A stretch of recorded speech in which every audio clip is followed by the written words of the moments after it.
Hello and welcome to the RF Generation PlayCast for March 2015. This is episode 12 and I am Grey Ghost 81. This time around we have a pair of one-on-one conversations about our chosen titles for the month. Rich and Steven will discuss the adventures of Sir Daniel Fortescue in the PS1 classic MediEvil, while Floyd and I take on the Caped Crusader himself and discuss whether Batman Arkham Origins for the PS3 and Xbox 360 is a valid entry in the Arkham saga or just a weak corporate cash-in. Spoilers are always fair game in the PlayCast, so if you're worried about hearing them, go play the games first. We'll wait for you. As always, you can listen to the show on Podomatic, iTunes, and YouTube, and don't forget to follow us on Twitter and give us a like on Facebook. Remember to log on to rfgeneration.com to join our playthroughs and discuss the incredible games we play together. Thank you as always for listening, and now on with the PlayCast.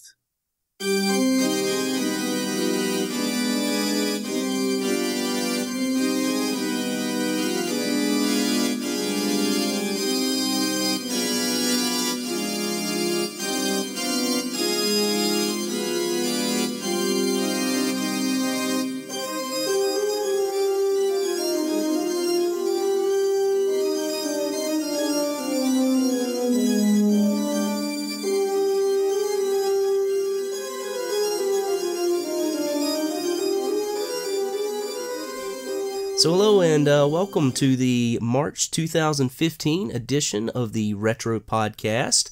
I'm sure we've had a brilliant introduction by our good friend Shawn, and he has let everyone know that this is episode 12, which makes this our one-year anniversary on Podomatic and RF Generation. We've been doing the show for 12 months, but we've actually been doing the playthrough for almost 2 years now. But this was just something that we decided to sort of add and incorporate, and we appreciate everyone listening over the last year, and had to say goodbye to a good host, and picked up my current co-host now, Mr. Disposed Hero. How's it going, guys? All right. So in March, well, a few of us anyway, right? We had a pretty low participation this month. I don't know what it was. Maybe it's the games that we selected. A little bit of a hidden gem here that we played. We played MediEvil in March. It's a 3D action, adventure, comedy / horror game for the PlayStation that also has a little bit of puzzle logic in it. It was developed by Sony Computer Entertainment Europe, again for the PlayStation, and released in North America around October of 1998. The game, of course, is available for PlayStation 1, and it's also available on the PlayStation Network, and they also did a PSP readaptation of this game called MediEvil Resurrection. Just a little history of the game. It actually started with an independent developer in 1995. Developer's name was Millennium Interactive. One of the guys behind it was Chris Sorrell. He was probably most famous for the James Pond series. Have you ever played that one, Steven? No, I think I've heard of it, but I've never played it. Yeah. I've seen it around, but never actually played that series myself. As far as MediEvil's concerned, it was originally titled Dead Man Dan, which is a pretty funny name. And of course, if you've played the game or seen the game, you'll notice that it's very, and even the developer said it was heavily influenced by the films of Tim Burton, and I think that's one of the things that just kind of comes naturally when you see the game. This game, of course, as I said, came out in 1998, and the movie The Nightmare Before Christmas, which is one of the heavy influences in this game, came out in 1993, so definitely a lot of influence there. It was a very early 3D title to be released, period, I guess, with video games. I'm not really sure when the first 3D title actually came out, sort of polygonal titles, but this was one of the earlier ones, and as we'll get into in the show, it kind of shows, right, Stephen? Yeah, there's some of that early 3D era awkwardness in there. So, just a little bit about the history and why I chose this game. This is MediEvil's a game that I've really wanted to play with the community for a long time. I played this one as a kid. I don't remember how I first heard about the game. I did buy it at launch. And if I had to guess, knowing around the time it came out, it was probably a magazine review, actually, that I saw. I know it was pretty... internet was still pretty young at that time, and I probably didn't even have my own personal computer at the time. So I would say probably a magazine article. The game came out to actually good reviews, but for some reason has sort of been a lost title, and not sure exactly why that is. However, I know that the title character Daniel Fortescue appears in some other games on PlayStation, namely, I think one of the fighting games. I can't recall the name of it. He's in that PlayStation All-Stars. Yeah, if I'm not mistaken.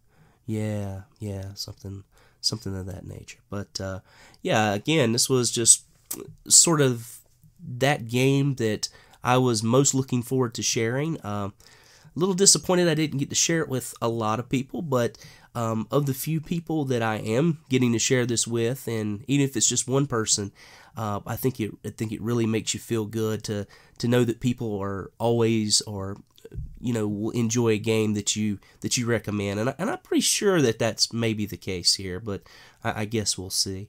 Go ahead and announce the participants this month. We had BuiltStar, who's been playing with us. We're actually at the second checkpoint at the time of this recording, and he has completed that. He wanted to, basically, he's one of our database directors, and he wanted to apologize for not doing as much on the database this month because he's been really sucked into this game. Of course, my co-host here, Steven, is playing, or has played the game. Dougley007 is playing this game, and of course, myself. Stephen, you want to give us kind of an overview of the kind of story behind the game? I think it's a pretty decent one. Yeah, so this the backstory is that the knight Sir Daniel Fortescue was known as being this legendary hero who stopped the evil sorcerer Zarok from taking over the land of Gallowmere. Mm-hmm. But it's really just all like a legend. He really died at the very beginning of the battle, and the stories were just embellished. Mm-hmm. So 100 years has gone by, and Zarok has returned, and he's, summoning the dead and trying to take over Gallowmere, and Fortescue has been brought back to life, and this is his big chance to redeem himself and become that hero that he's the legends say he is. Yeah, exactly. He's sort of this false hero redemption story, right? Yeah. And as we see, it plays out in the opening credits. The first charge during the battle against Zarok's army, there's arrows that are just loosed into the air, a horde of arrows, and one goes right through Daniel Fortescue's eye. So he's taken down in the first attack, but somehow noted as the legendary hero that banishes the evil wizard. It's kind of odd, but this is sort of that case of history has been written, but you have to sort of rewrite your own personal history, and that's kind of the position you're put in. I think it's kind of a fascinating story. It's not the typical, save the princess type story, but it's more of a kind of a personal redemption story, and basically, to save the town of Gallowmere, right? Yeah, the story is kind of a minimalist approach, I guess. There's not a lot of dialogue or cutscenes or anything, but it's interesting, yeah. Yeah, yeah, yeah. There are a few cutscenes, I guess, at the start of a few of the levels, right? That's mainly where the cutscenes kind of break into this game, Right. and those are pretty cool scenes, I think, for the most part.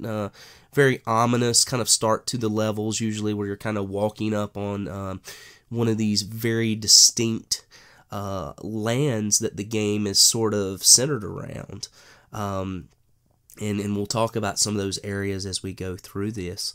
But the game has a really nice style, in my opinion. Mentioned before at the start that it's sort of a comedy horror action adventure game. Think of something nutty, and I'll kind of go back to like Tim Burton stuff. Like you think of like Beetlejuice, right? How it's just kind of it's sort of a horror story. It's a ghost story. But at the same time, it's really funny, and there's all these little pieces of comedy that kind of separate the story from something that would be scary.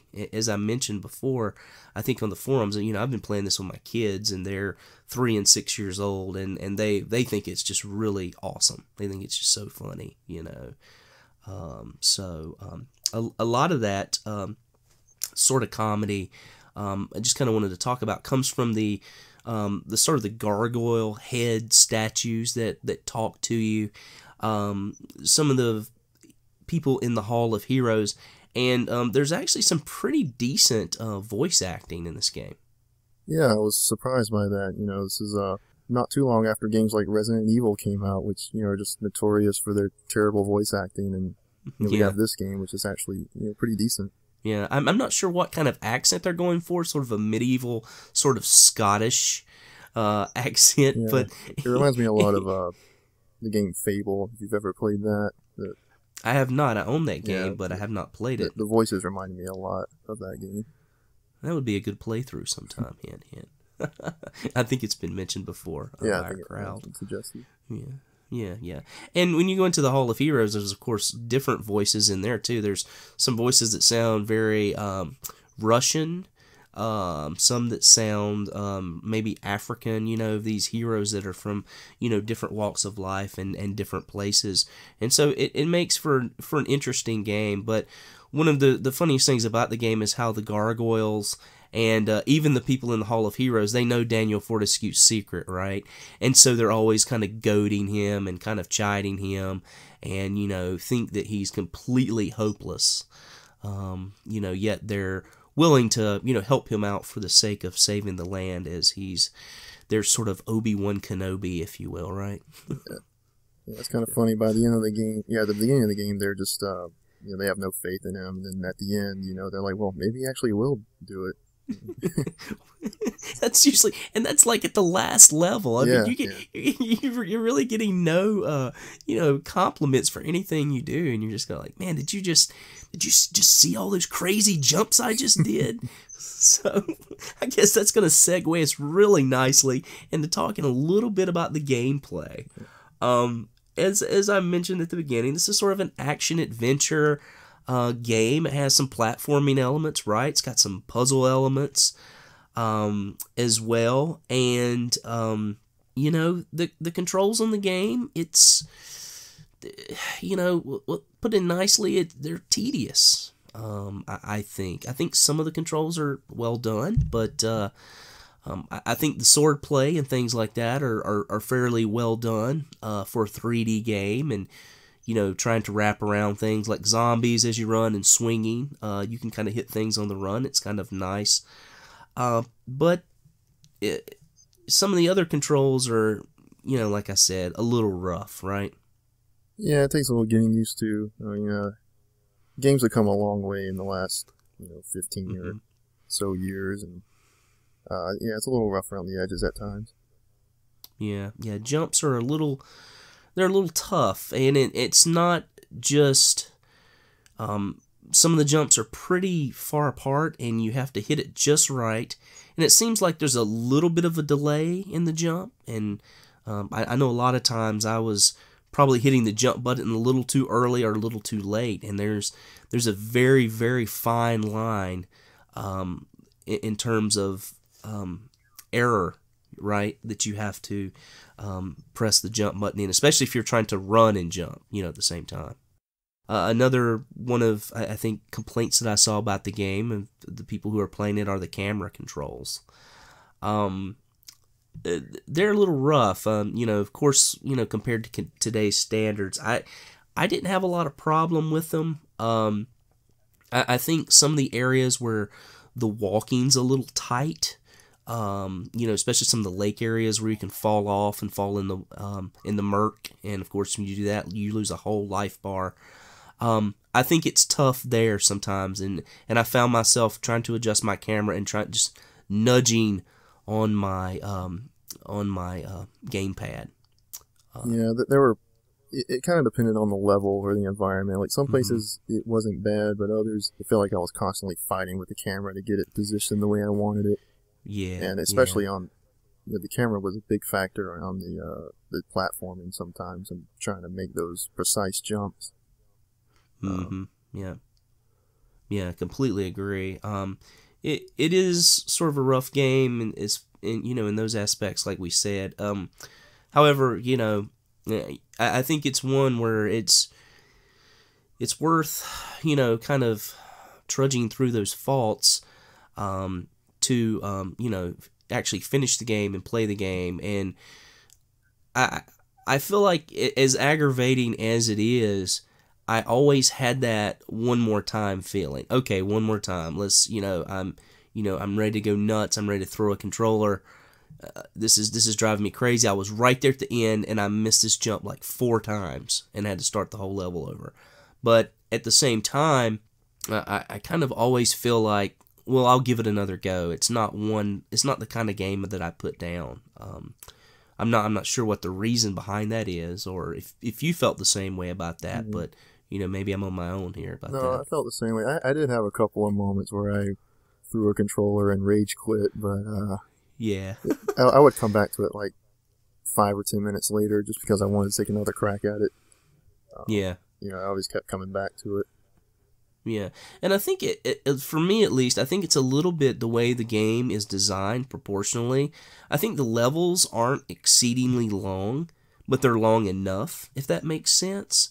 So even if you do die, it's not like, you're having to start like completely over. Yeah, you're having to start the level over, but I would say that level times, if you're good enough, most of the levels probably weren't over 15 minutes long, right? If you did them correctly. I mean, playing it for the first time, I guess, and this is my, I think, 3rd playthrough of the game.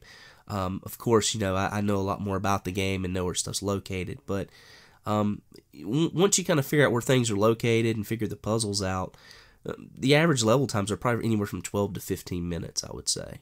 Yeah, I think that sounds about right. I mean, this was my first time playing the game, and there were some times where I just didn't know what to do, and so the levels would take longer, but I still think there probably weren't more than a couple levels that took me more than half an hour. Right. Those are more the trickier ones. Yeah.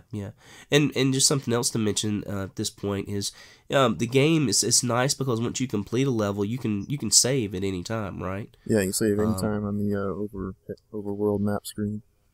Yeah. You can't save during the game, but in the middle of a level, but you definitely can save on the overhead map screen. And again, with the levels being as short as they are, I found that sort of comforting and never got too aggravated. Okay, I threw a few controllers, I admit it. But anyway, so we'll kind of move on and talk a little bit about Daniel Fortescue and the weapons he wielded in this game. There was no lack of variety or amount of weapons in this game. I found it completely sort of mind-boggling at times about how many weapons that you actually got in this game. Yeah, I was impressed. The only thing, I guess, the bows, you get like 5 different bows, and they're kind of like carbon copies. But other than that, there really is a pretty decent variety. Yeah, and the bows are, I guess they're a little bit stronger, right? Yeah, I guess each one some of them are a little does more stronger. damage. And you've got the javelin too, which is another throwing weapon. I think it's the strongest of the throwing weapon, but the like the flaming arrows and stuff have I'm gonna kick this back to my Warcraft game days. Have dots or damage over time. So if you hit something with a flaming arrow, not only will it stick and cause damage, but it will continue to sort of burn your enemy as well, which is kind of a nice thing to have on the game, especially with some of the bosses. I think I never noticed that. I don't know. Maybe I never used the flaming arrows, Yeah. but I didn't notice that. Yeah, I think the magic arrows are the best arrows, and you get your magic sword, which is your your best sword. But the the flaming arrows definitely have a little damage over time feature, which is nice for some of the flying bosses that you have to usually hit more than once. And I'll say this: the targeting system on this game is fairly good, but can be a little frustrating at times.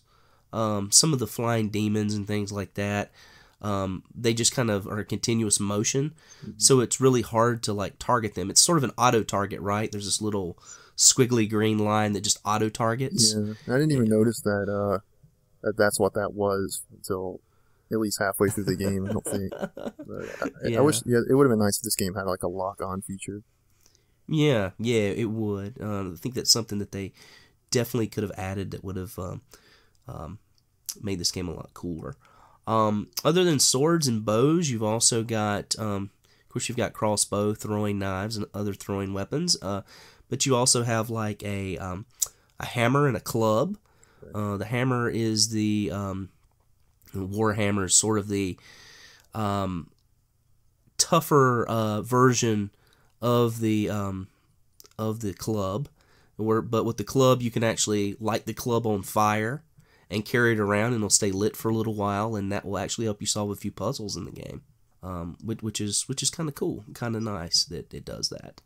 You can also, you've got a move where you can hold down your, and I don't know, did you use this a lot, where you can hold down, I think it's square, and charge up your weapon and then release it? Did you use that technique quite often, or no? I didn't really use it. I mean, I discovered it at the very beginning of the game, but yeah, I don't think I ever really used it. Yeah, it's kind of neat, and you get surrounded. Sometimes you use it with the sword, and with things like the hammer.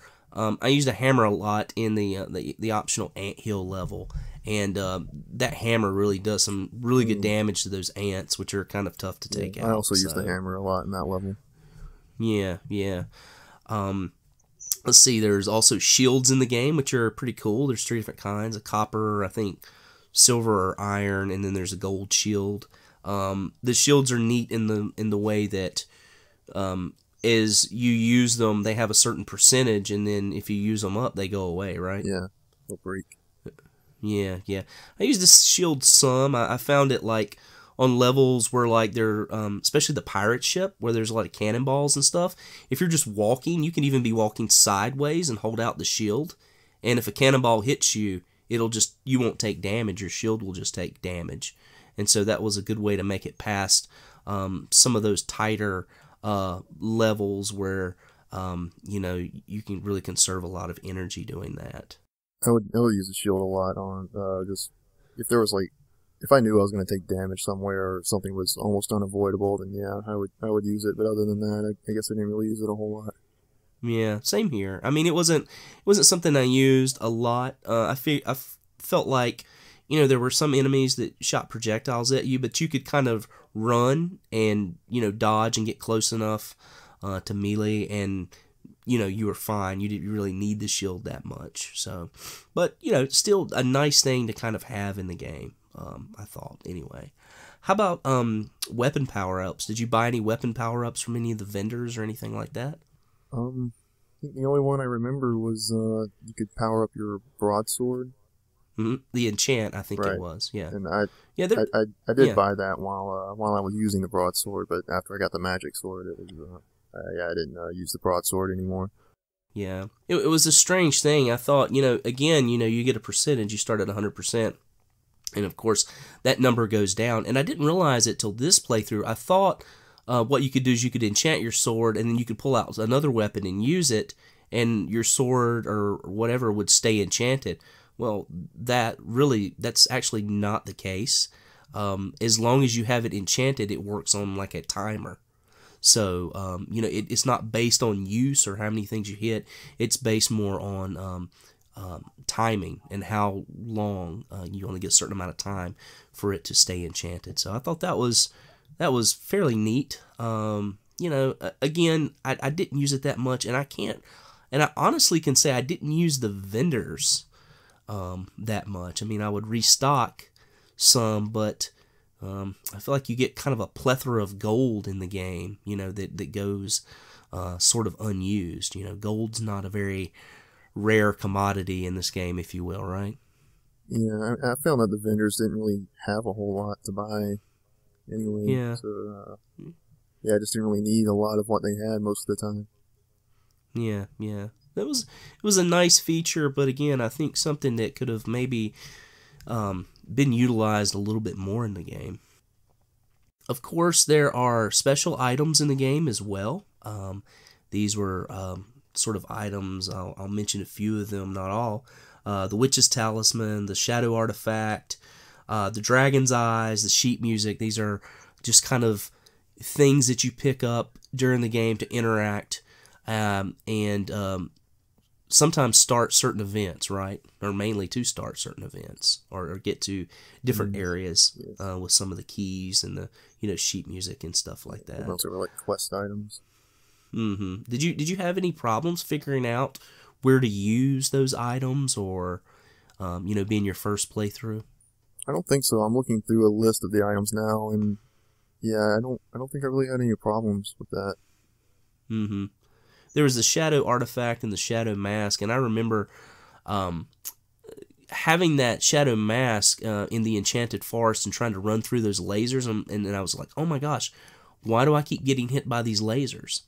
And what I didn't really notice was that one of the crazy things was that you have to actually go through your list of stuff and actually use the item. It's not like you're automatically using it because you have it on you. You actually have to interact with the item to have it work. And so it took me a while to find that sort of like pillar with that indentation for that mask to go in to turn off that laser and to make it to the fight with the the flying demons. I remember that distinctly the first few times I played the game, and even did the same thing this time. One of the good things about MediEvil 2, the sequel to this game, yes, it does have a sequel on the PlayStation, and we'll talk about that in a little while, but one of the things that they kind of figured out in that game was that things like keys and stuff, you just basically walk up to the door and it automatically uses it, and I think that was a real betterment of the game. All right, the life bar in this game, it kind of odd. It went up to 300, but other than your life bar, you had what were called like bottles, and so these bottles were sort of like extra lives, if you will, and you could refill those bottles by standing over these sort of hot spring type green kind of enchanted springs, right? And kind of fill those up so that you would have more life and play throughout the game. How did you do with the bottles? Did you find all 9? Yeah, I did. I think I had to resort to a walkthrough to find the one that was in the hidden one in Dan's crypt, because I didn't think to look back there. But yeah, I always kind of I think a good comparison to those would be like the energy tanks in Metroid. That's what made me think that's a great comparison. Yeah, that's a really great comparison. Yeah. I actually had forgotten about the one in Dan's Crypt, but one of my strategies as I play the game, if I get low on bottles, I'm going into a new level. What I'll do is I'll go back to the graveyard, which is it's the first level after Dan's Crypt, and I'll just keep running that until I fill up all my bottles, because you can run through it really quickly, and there's 2 springs in that level, so you can fill up at least 4 bottles each run. And what I did was I accidentally went into Dan's Crypt, and I was trying to run out, and I kind of ran into that wall, that hidden wall where that other bottle is, and you know how you can kind of see behind it sometimes? You know what I'm talking about, right? Just the way kind of the screen was or whatever. I could kind of see it, and I was like, oh, okay, this is a wall, that needs to be broken, by the club or the, the hammer or whatever. So definitely that's how I retrieved that item. There was another wall in a different level that I discovered that you could break. It was the camera kind of clips behind it, and you can see. I think it was a secret wall, and was it Pumpkin Gorge or whatever? I believe it was. It was one of those pumpkin levels, Yeah, that is the hardest chalice to find in the game, in my opinion, because you have to break through one hidden wall, and then you go into that hidden wall, and then there's another hidden wall. Yeah. And that was the hardest one to find. That's a good transition for us. Let's talk a little bit about the chalices. Do you want to kind of describe that and what that component of the game was? Yeah, so the chalices were sort of a collectible in the game. There was a chalice for each level, and the more enemies you killed, the more souls would fill up this chalice, and if you reached 100%, you could collect the chalice, and at the end of the level, you would get to go to the Hall of Heroes and get some kind of new weapon or an upgrade or something like that. And other than that, the only way to get the good ending for the game is to actually collect all the chalices. There are, I think 20 chalices, that's right. But you have to collect them all for the best ending. And it's not, I would say it's not an extravagant, it's not a very long ending, but it's really kind of cool. I hope we'll talk about that a little bit. It's a cool ending, and it really kind of pushes the story and gives it sort of gives Dan his well desserts, right? so it is kind of a neat ending in that regard with that. I didn't actually see the original ending.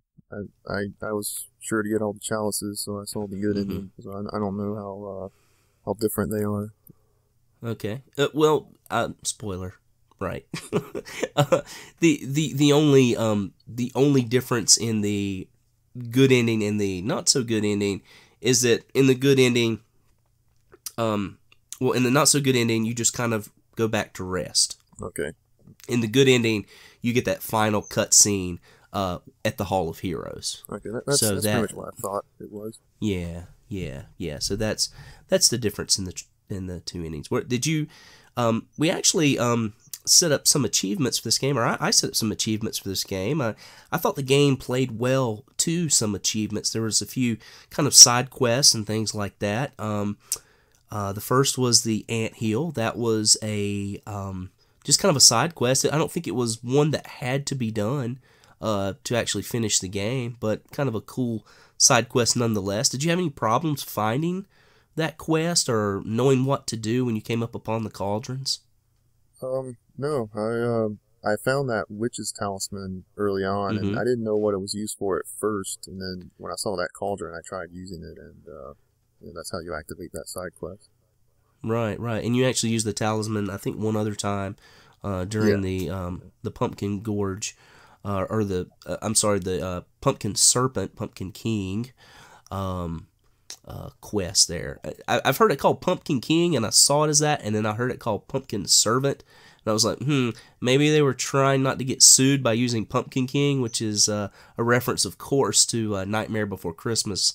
The character Jack Skellington is known as the Pumpkin King, so maybe some of you caught that. The Anthill quest was kind of neat. You go in, you get shrunk, and you go into an anthill, and you're looking for nectar for the witch, and then also you start rescuing some awesome sounding fairies. Yeah, that's not how I expected fairies to sound. They sound like those guys off the Wizard of Oz, the Lollipop Gin guys. Yeah. They have a great voice, and that's just a little added thing. It's kind of fun. The Anthill is one of those levels where you just kind of always feel lost too. It's dark, it's tough to navigate, and you just have to run around long enough to beat it, I guess. And then you've got your final battle, of course, with the Ant Queen, which is, again, not tough as boss battles go, but kind of a neat battle, a lot of fun. The second achievement was to defeat the Pumpkin Serpent. That was I enjoyed the board more than I did the actual boss battle. We can talk about that a little bit. Was that the one where you had to break open those pods and then you just fill that big pumpkin thing again? Yeah, I would agree with that. Yeah, you break open the pods. It's a very short level. You can collect the chalice there. Once you open all the pods and defeat the Pumpkin King, you can jump down the well, and that's where the chalice is, which is kind of neat. But basically you just kind of equip the crossbow and just go to town, right? I mean, there's no like with the Ant Queen and like the Stained Glass Demon. There's these phases where you have to basically dodge or take out ads as far as the Ant Queen's concerned. But with the Pumpkin Serpent, you're just kind of, I don't know, you're just kind of wailing, right? Just kind of firing away. It's very easy fight. Yeah, but kind of cool though. I mean, I like how the pumpkin sort of deteriorates as his energy goes down. And kind of a neat little story there with the witch about growing the pumpkins and how it's taking over the garden and stuff. So kind of neat. One of the more aggravating and puzzle-driven areas in the game was the Sleeping Village, and I had a caveat, which is one in the game, and it says, finish the Sleeping Village without harming any villagers. I don't know if anything bad happens to you if you harm a villager, but they do tell you at the beginning of the level, do not harm any villagers.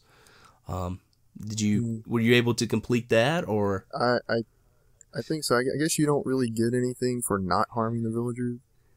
Mm-hmm. So, I mean, as far as I know, I didn't harm any, and I really wanted to, because they're pretty annoying at times. But even the little girls with the axes? Oh, those are creepy.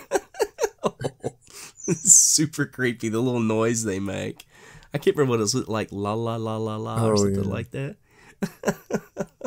Yeah, it's pretty creepy, and I think you can actually hit them to knock them out of the way. I think they can take a few hits, but if you actually kill one, it'll say that you've lost a soul.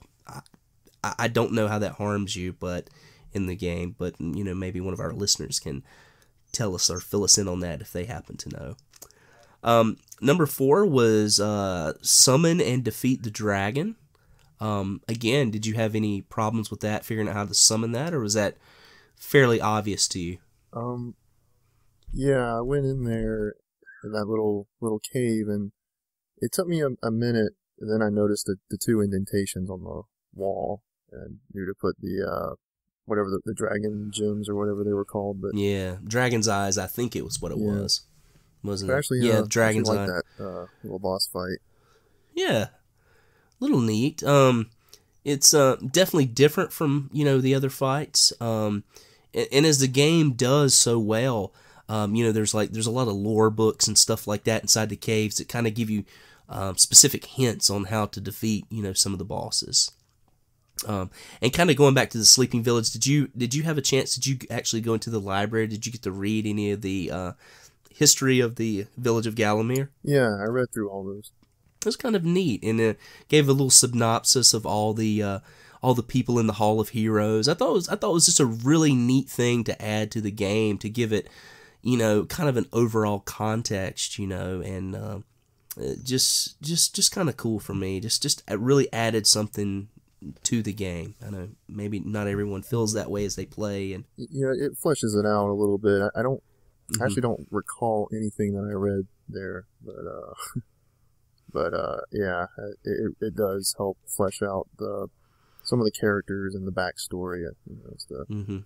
As what happened to Zarok, why he's how he got exiled, I think. Right, and sort of the backstory of Daniel Fortescue is sort of as far as how it's in the books, right, in the library. Right. You kind of you've heard that he's kind of championed as being the hero of that war, but you kind of figure out how it's written and how the the villagers kind of honor and see him. So that is kind of a neat part of the game. Let's see. The 5th achievement was save all the farmers at the haunted ruins. This is one of the tougher achievements to reach. Were you able to do this, or did you just say kind of forget it? It took me a few tries. Like the first time I killed the enemies around them, and then I was like, well, how do I get them down? So I stepped on that switch and it just lowered them into the fire. I was like, that didn't work. So I actually, they're at the beginning of the level, so I just restarted the level. Yes. And I tried it again, so I was like, maybe I have to cut them down. So I jumped up and slashed, and it killed them. Oh, really? Yeah. Oh, man. So then I was like, well, now what do I do? So I was like, well, I guess I got to put out the fire. So I eventually figured out to use the hammer to put the fire out. Yeah. I was able to save them. Yeah. Yeah, again, I don't think it's anything that affects the game or, what ending you get or anything like that. It's just a little touch, sort of added to the game, which kind of made for a, perfect achievement, if you will. So I decided to do that. Number 6 was collect all 9 bottles without using the cheat. If you're unfamiliar with the cheat, of course, there's 9 bottles in the game. My understanding is you can get up to 11. I'm not sure. Somebody can check me on that. But what you can do is you can keep, I think, replaying the graveyard, the first graveyard level, and you can keep collecting that first bottle. So there is sort of a cheat where you can keep doing that. Just have maximum bottles at the beginning of the game and be super overpowered. So I didn't know about that. I don't know why anyone would want to do that, but that might be a fun way to go back and replay the game sometime. Just be super overpowered. Yeah. And then number 7, of course, was collect all 20 chalices for the best ending, which we already talked about. And, of course, number 8 was finish the game, which you and I both did. This was my 3rd playthrough of the game, and haven't played it in over 10 years. And pretty much, to be honest, enjoyed it, as much as first 2 times I played it. It's just one of those games I really love having in my collection and really love coming back to. So, but anyway, we'll kind of get your impressions as we kind of close out. I think everyone knows mine. It's fairly obvious. We'll talk a little bit about the different areas in the game, and just sort of how those were drawn up. What did you think about the different areas in the game? We talked about it some already. The levels, they're not, none of them I don't think are that unenjoyable. They're all pretty good. There may have been 1 or 2 that I really didn't like. Yes. But yeah, there's a good variety. You're in graveyards, you're in towns, you're in caves, you're in forests. There's some really pirate ship. Yeah, there's some really an insane asylum. An insane asylum, a labyrinth. Just a plethora of different atmospheres. You're out at a farm, the Scarecrow Fields, and that's one of the really nice touches of this game. The levels are not all the same. You get a very diverse atmosphere throughout the game. It's all very gothic, if you will, and has that sort of dark tone.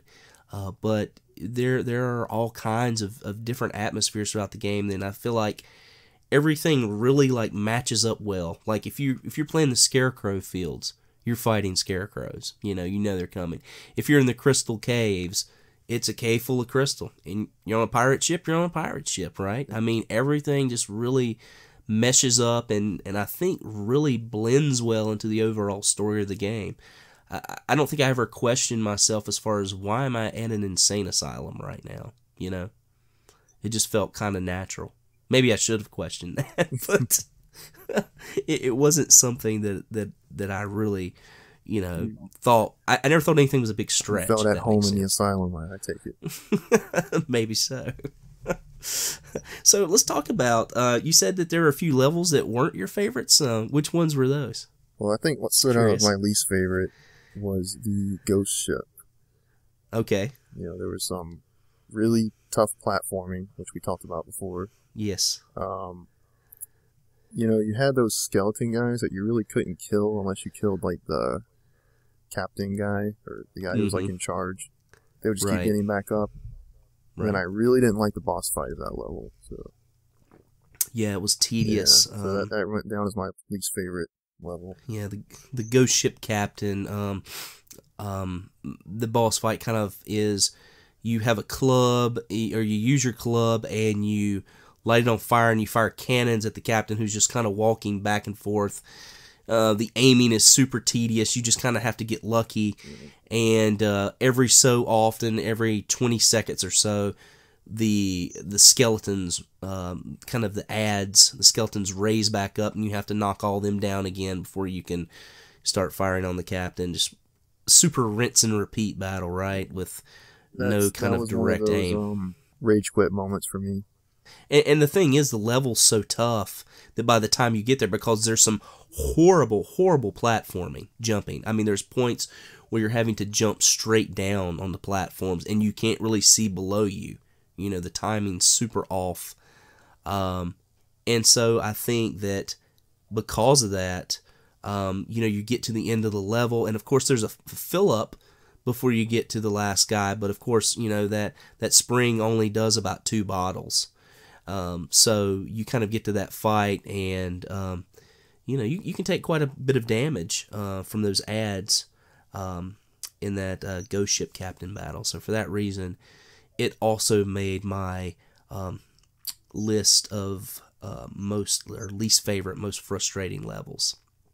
I do. There are some things I do like about it. I do like the idea behind it. I think it's really cool that it's a ship. I like the puzzle aspect where you have to drop down to find the pieces, to open the different gates and things like that. And for that reason, it's not my least favorite level. My least is the Pools of the Ancient Dead. That's my least favorite level in the game. Yeah, and that's the one where you have to collect the souls for death, right. For him to carry you across the river. Yeah. And it is just pure jumping hell. Yeah, there was some platforming to be done on that one. Yeah, and you're just constantly falling in the mire. If you fall in the muck, you lose an entire life. Didn't that level have the enemies that you couldn't kill with your weapons? That's correct. There's these kind of large, kind of fat knights, and you just have to hit them with your sword and knock them off into the mire. Yeah, I didn't even know you could kill them that way until the part where the game forces you to. You get kind of locked at the end of this cliff, and you have to knock them off the cliff in order for the door to open back up. Oh, so I didn't know you could actually kill them until that point. So I played through most of that level just trying to avoid them. Yeah, that's when those sort of spike kind of spools chase you down the hill, right? Yeah. And you have to, another thing there, you have to run frantically without knowing what's in front of you, and if you're going to fall off something again. So, that's kind of a confusing portion of the game. But yeah, you have to knock them off, and that's the only way you can collect the chalice, by knocking all of them off. Yeah. And then you have these skeletons that come out of the mud too, and they have ranged weapons and they're hurting you, and they're sort of down in the mud, so you can't reach them with your sword most of the time.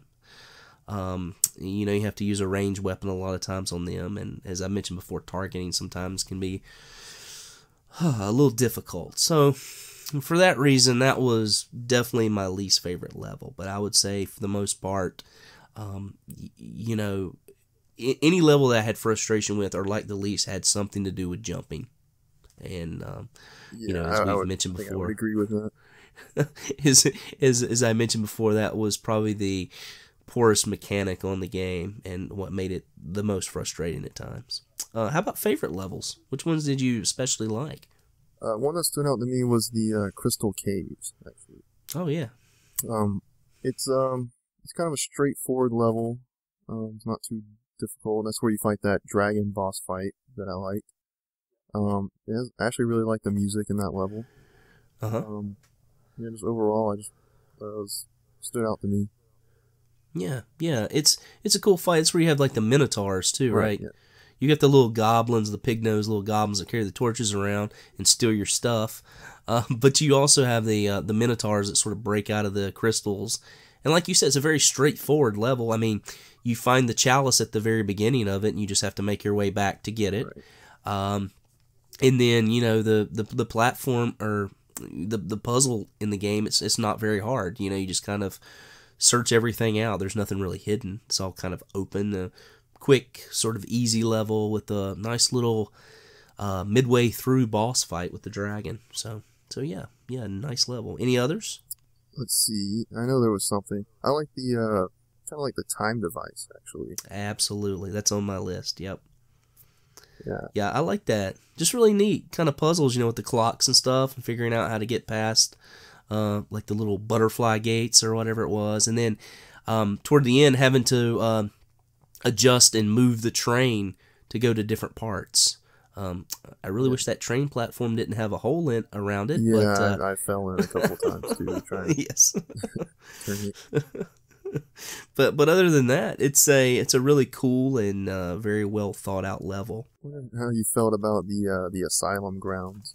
The asylum grounds that was my favorite. Really? Yes. Okay. That was my Jack. Was it Jack of the Green or something like that? The puzzles. Yeah. And I think that level I like a lot because I know that level. Okay. Had it been my first time playing that level, I don't think I would have said that was one of my favorites. Yeah, I would probably rank that as being one of my least favorites. Okay. I just felt like some of those puzzles were kind of obtuse, like where you had to like turn those faces and they kept spinning around on their own. Yep, they're on different timers. Yep. Yeah, so it was difficult to position on the way you needed to. Yeah, that was the most frustrating one. In that level. Yeah, that was the most frustrating one. I do like how that level like only allows you a certain section, and then it starts opening up more and more. Right.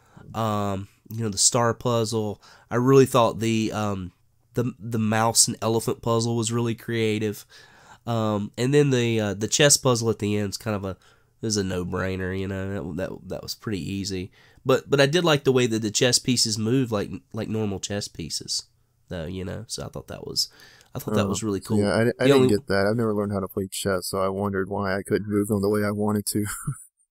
Yeah. They actually moved the way that chess pieces would, you know, normally move. Okay, that explains it. So that. Yeah. So I thought it was, I thought it was cool and, you know, kind of a creative way to do a puzzle. So, all right. And then I guess the other one I had down was another level that I really like is the Scarecrow Fields. Yeah, that's a good one. I think to me that's one of the more beautiful levels. And why I say that, I really like the devices, like the granaries and the things like that you have to run through. I like those metallic robots that you have to run under their legs and then shoot the guys from the back. I think that's really cool. And I really like, you know, like finding the cog and using it on that the harvester. I thought that was cool too. I know that you were a little frustrated with the little portion of that game as far as the cornfields were concerned. I got through most of that level on my first attempt, and then I died, and when I tried it again, I got through it, and I enjoyed it much more. Yeah. I was wondering, do you think that level is at all inspired by the movie Children of the Corn? With like the cornfields and the things kind of hiding in the corn, and they'll kill you if you go in. I'm sure. I'm sure that's part of it. Yeah. I love that. I mean, it's annoying if you accidentally go into the field, even if you have a toe in there. Sometimes it'll like completely kill you. Yeah. But I love like those little ominous sounds, like the little giggling, and then all of a sudden, like out the corner of your eye, you'll catch one of those little things like hop up like really quick and go back in, and it's got these long like claws, and there's just something like super creepy about that, but it's so cool. I think it's just a really kind of brilliant design in the game, you know, and it's different, you know, it's not something you see on every level. You only see it that level, and you know, I think that's kind of neat. I think stepping in the corn was and just dying. I didn't know there were actually like creatures in there, so I was like I just died from stepping into the corn.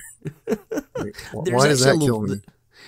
Yeah, there's actually a tome that you have to read, and that tome tells you about the cornfields. Yeah, and stuff. I think I did read it. I just guess I just didn't put 2 and 2 together and realize that it was like some mechanical thing that killed me.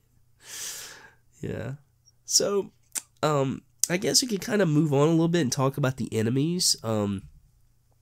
Most of them are kind of generic to me, it's kind of, when you level up your sword or, level up your weapons, enemies take about the same amount to kill, for every level. A few good beatings with the sword and, you take out most of them. So I didn't find anything significant about the enemies. I do like how they're different. We mentioned the ones in the pools of radiance that you can only knock in the mire, and annoying as that was, I thought that was kind of cool. The crocodile men, where you walk in front of the watchers or the eyeballs that come out, those are kind of neat. Yeah, those actually remind me a lot of the hunters from Resident Evil. Oh, okay. Yeah, actually, I don't think we talked about the axe before, but actually, the axe has like an alternate attack where you throw it and it kind of works like a boomerang. And I pretty much use the axe exclusively to, by throwing it to kill those enemies, and it actually worked really well. Yeah, that was a good place to use it because they would often be often be standing on like steep sides where if you went that far you would slide off into the mire, but they could just stand there and you could just hit them. That level was a little bit annoying too. There's some annoying jumps in that level. I can't remember the name of it, but and then you would also hit them sometimes and knock them off, and you had to wait for them to jump back up and reappear, especially if you were using like a sword. I think that level was called the lake. The lake, that's it. Yep, the lake. You're right. How creative. But yeah, like I said, I mean, nothing super special about the enemies. I thought they were creative, neat.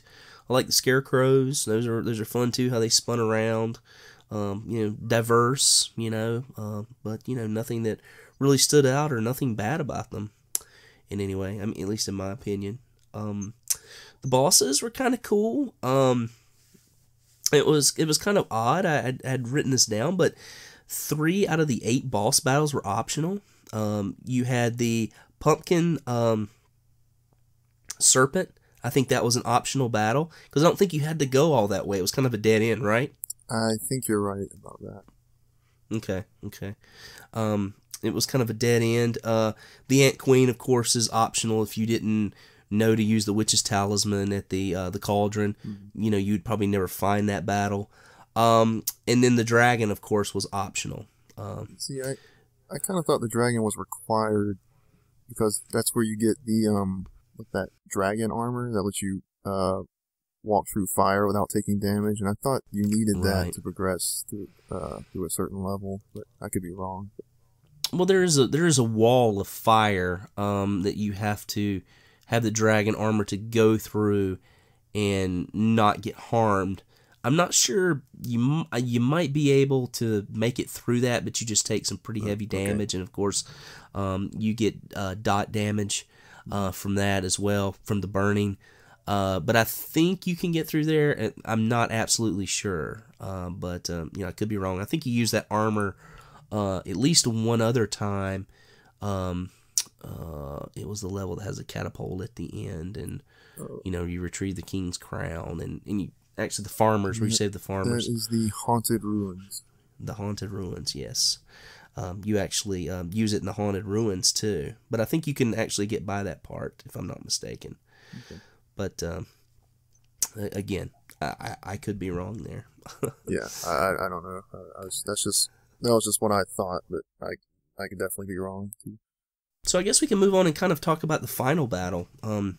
What are your thoughts on that? It's actually, for those who've played the game, it's actually 3 separate battles. So we can kind of talk about those. I'll let you start.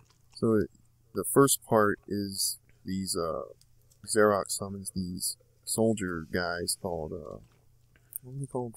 Phasgals? Phasgals. Yeah. And then from your chalice that you've been collecting or filling up throughout the game, you summon your own little army of soldiers, and they sort of fight it out. And I didn't really do anything during that part the first time, and then the enemy soldiers ended up defeating my soldiers. And then this little cutscene place, I actually thought I had won. But then it turned out I had lost. I got a game over. Right. But yeah, you get that that lightning thing in that the good room. lightning. Yeah, that's what they called it, good lightning. And you can heal those soldiers so they can defeat the enemies.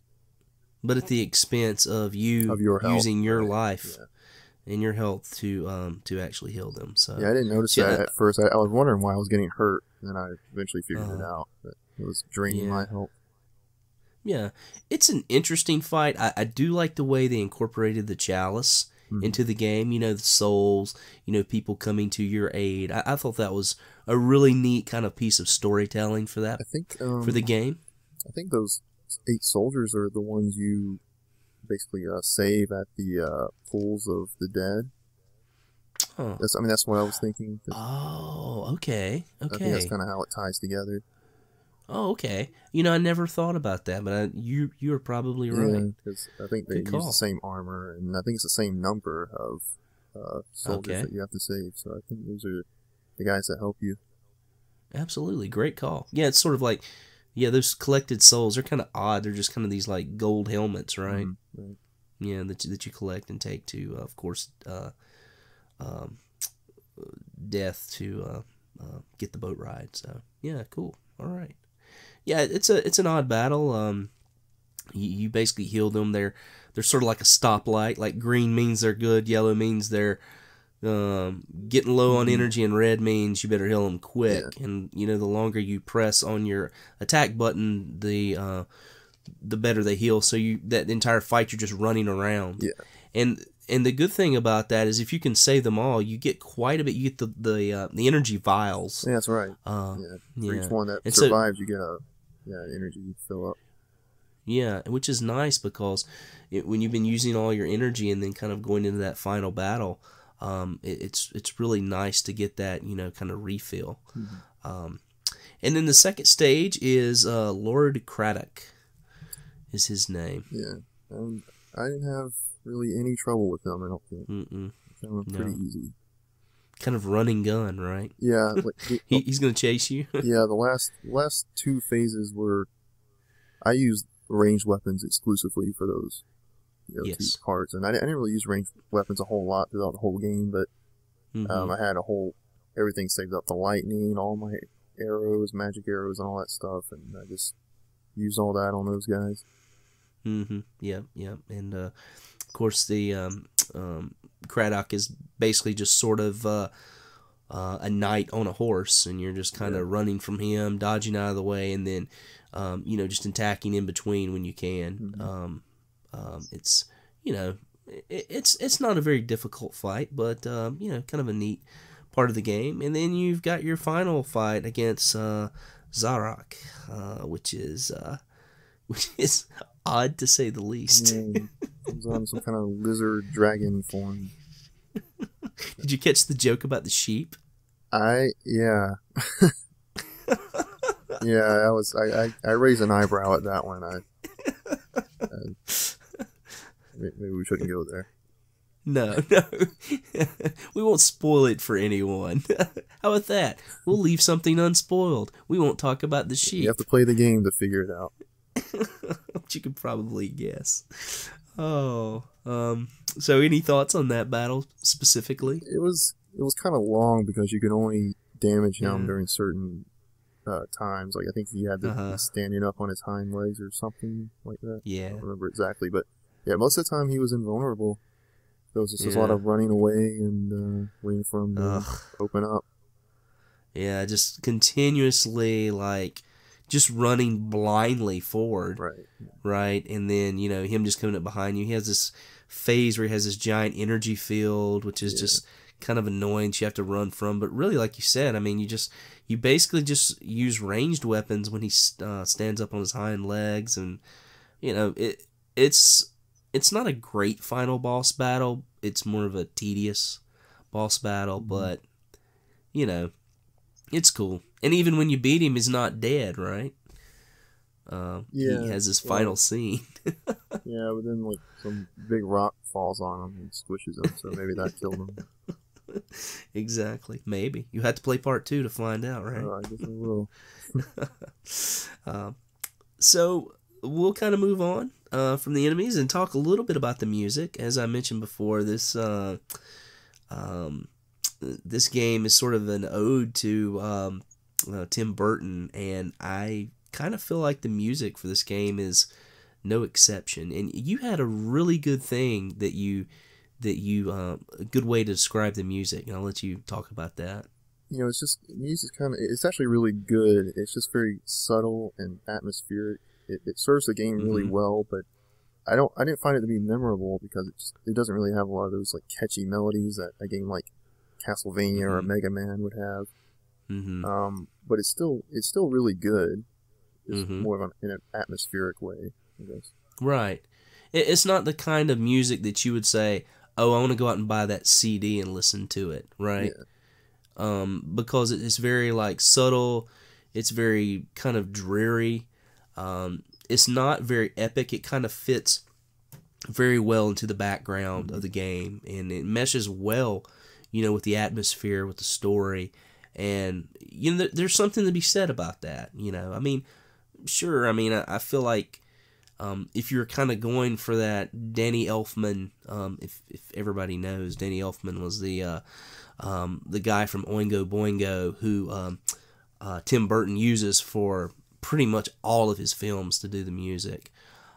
He also, did the music for Nightmare Before Christmas, and of course, all Tim's big films. But those are sort of orchestral pieces that you can like pop in a CD player, and it's just ragingly beautiful, beautiful music. Yeah, kind of sad, and melancholy, but in the same instance, really beautiful pieces. I think that's what this game was going for. I don't think it quite achieved, legendary status, if you will. But like you said, just really good.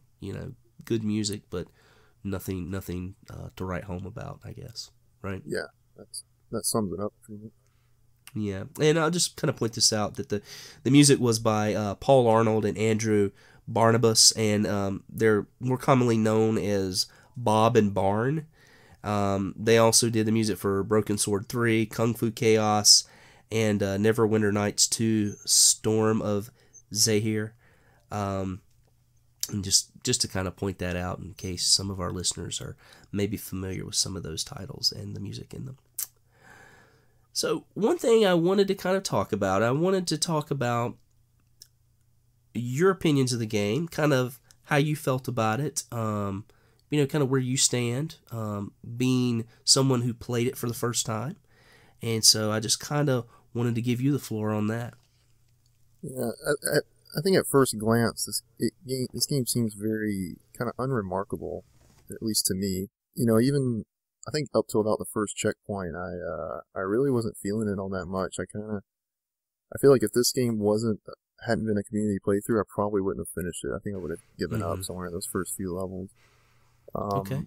But yeah, I think after that first checkpoint, I got over that hump, and I really started enjoying it. And this was this past weekend, I just pretty much had marathon sessions. I played through the entire game. I had a hard time putting it down. I really enjoyed it in the end. Yeah. Well, good. I'm really glad to hear that. I mean, anytime you recommend a game to people, you're always, I think my first feeling is one of excitement. I'm like, oh my gosh, I really want people to play this game. And then when it starts, I think you have the ultimate feeling of, wait, what if I'm the only one that likes this game and this game's a total bomb, and people aren't going to have fun playing it. Maybe it's just me. Maybe it's nostalgia. For me, what really drew me to this game was I've always been a fan of Tim Burton's films, and I think it was very clear early on in the advertising for this game, that I had read in the reviews, that it was basically an homage to his films. I'm not a fan of all of his films, I'll admit that, but a lot of his earlier films I really think are wonderful, and knowing that this was that style of game, that it was sort of a mimicry of his style, was something that I was very attracted to and made me basically pay full price for this game when it came out. I really like puzzles. I really like games with puzzles. A lot of my Famicom stuff that I collect has, I'm always looking for like great puzzle games. I don't think that puzzle games are as big in North America, as they are in Japan. But it's something that I've always enjoyed, a really nice element. And so I felt that this game really catered to all the things I really like in a video game.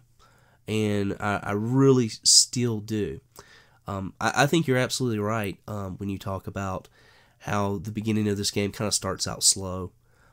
It's not, fully interesting, and you kind of have to get to that first kind of checkpoint. I think things get more interesting as the game progresses. Levels get a little harder, and they get more varied too. Like at the beginning, you're pretty much just running through graveyards, stuff like that.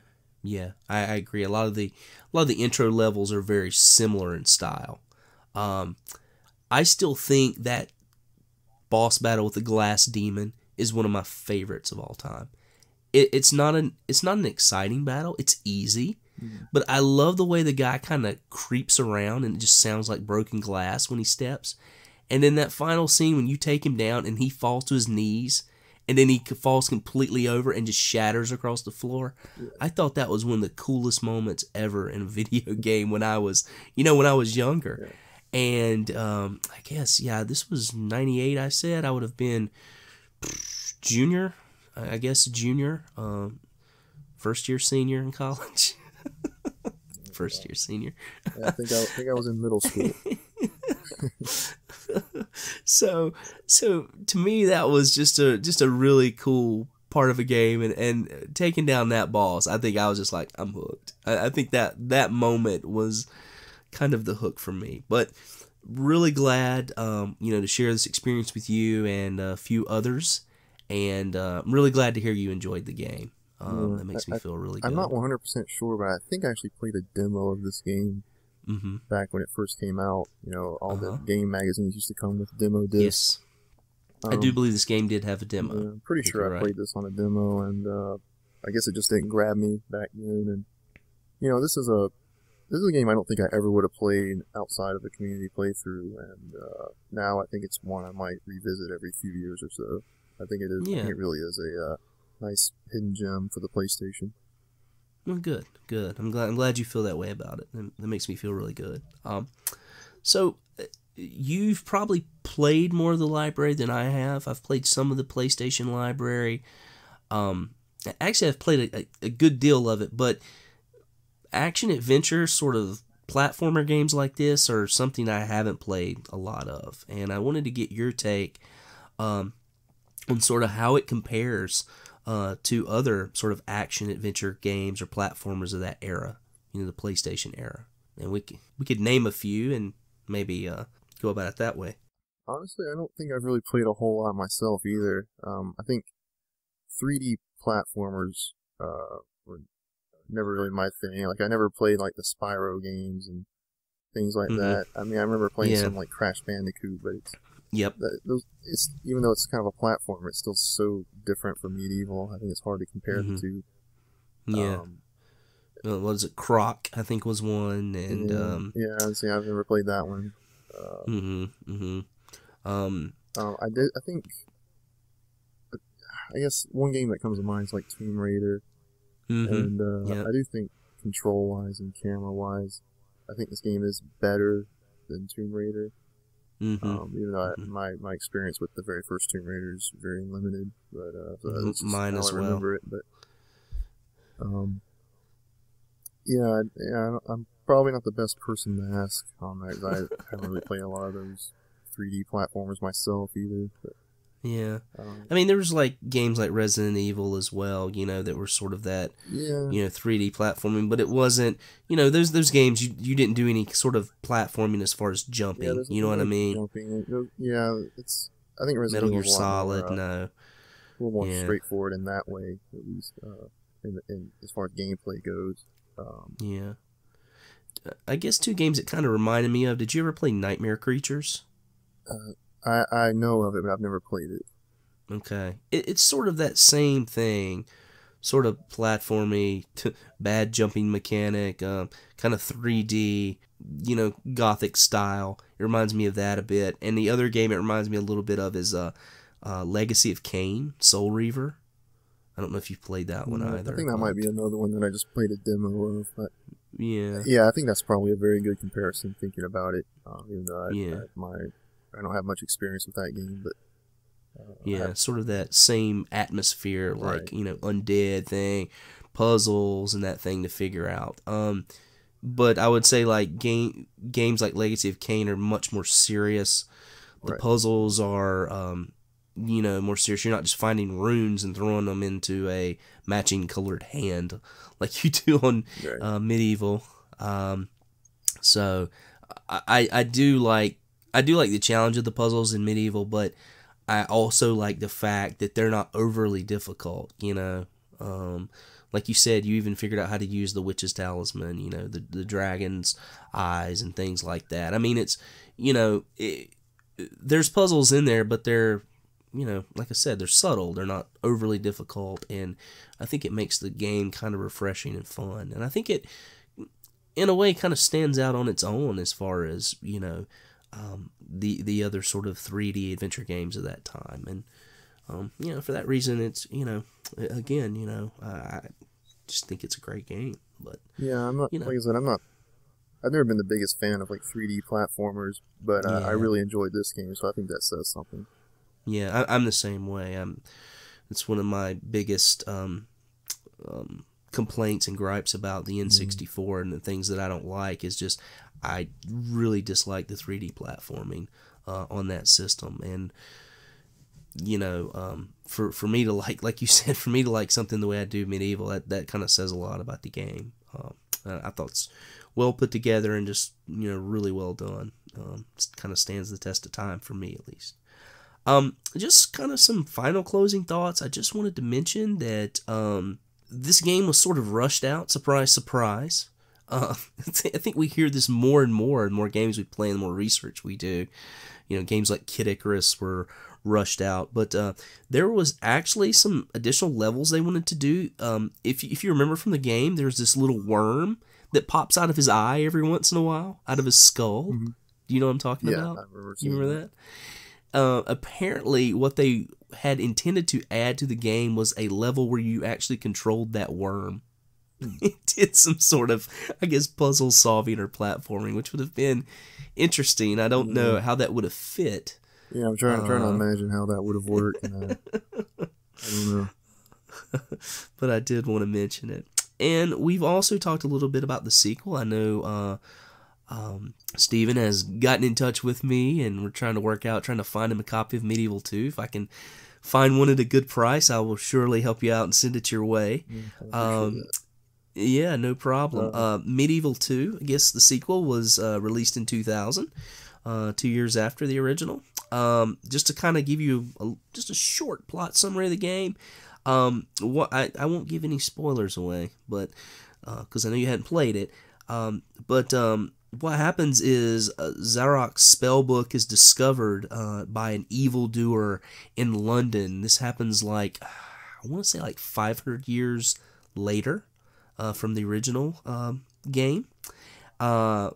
Fortescue is again, this guy finds a spellbook, and Fortescue is again resurrected accidentally and kind of runs into a professor, kind of scholarly guy, a guy that is basically in the know about the supernatural, and he's the one that sort of helps Fortescue out. There is no Hall of Heroes in this game, but there are still chalice collecting of souls for the chalice, and instead the professor upgrades your weapons. There's a few more modern weapons than there were in the original game, so that's sort of something to look forward to.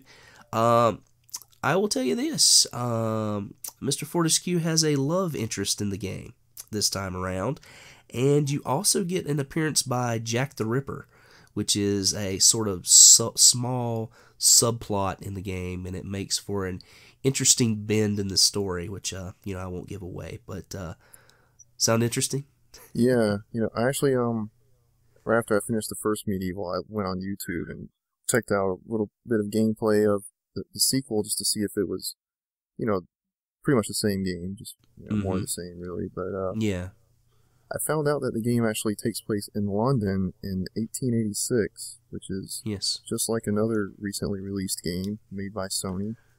Or, not made by Sony, but, it's a Sony game, a Sony console, and I wonder if that's sort of a deliberate nod or a tie-in in some way. What game would you be discussing? The Order 1886. Oh, okay. Oh, wow. Yeah, the Order 1886. That's interesting. I wonder if that time has something to do. Of course, don't have the PlayStation 4 yet, so not very familiar with the game. But I have heard the buzz around the game. I've played it, and you mentioned Jack the Ripper in MediEvil 2, and Jack the Ripper is mentioned in the Order as well, and it just kind of makes me wonder if there is possibly any connection. Yeah, might need to play MediEvil 2 to find out. Well, I think I haven't played it in so long, and haven't played the other game certainly, so I wouldn't know. But it definitely was a sort of a fascinating time in history. So, and something that I think that even as grotesque as that moment in history was, I think it's something that a lot of people want to know more about. I know that my wife and I, when we got engaged, we were over in London when we got engaged, and one of the things we did over in London, as touristy as this sounds, we did the Jack the Ripper walking tour one night, and so we visited all the places where all the strange occurrences happened. As cryptic romantic as that sounds. Of course. And what's even more romantic is after we got engaged a few days later, we went to eat in that same district to celebrate. Not for that reason, but because if you've ever been to London and you like Indian food, go to Brick Road. That's a fantastic place to get it. But I'm getting off topic here. But anyway, well, Stephen, I appreciate you playing the game. Do you have any sort of final thoughts or anything that we didn't mention that you'd like to add? I think we pretty much covered it. Like I said, I'm really glad this game was chosen because I probably would have never played it otherwise, and I really enjoyed it. Well, good. Again, glad to hear that. And everyone else, thanks for joining us. If you haven't checked out MediEvil, I do hope that this is a game, if you're listening to this podcast, I hope it's one that you'll consider putting in your library and at least checking out. I think you'll be pleasantly surprised and have a lot of fun with it. Next month is April, of course, and no April Fools, but we will be playing a classic on the Nintendo 64. And I'll let Steven tell you what that is. Yeah, it's going to be Paper Mario, sort of a spiritual sequel in ways to Super Mario RPG on the Super Nintendo. Yep. Yeah, sort of a mashup of Mario platforming and RPG mechanics, and it should be fun. Yep, and even though it's on the N64, I am looking very forward to playing this game. I definitely loved Super Mario RPG, and I'll go ahead and admit, I've already started playing, and I'm really digging it. You and I talked about this. I had to kind of slow myself down, right? You were like, dude, don't play too much of it because you'll get too far away from it before we talk about it, or we play these early because we have to, because we podcast. But we certainly don't want to, burn ourselves out before the month starts. So, but anyway, yeah, thanks, Steven. Thanks for joining me. I really appreciate it. And again, please join us next month for Paper Mario. Thanks. To the Batmobile. Let's go. Atomic batteries to power. Turbines to speed. Roger. Ready to move out.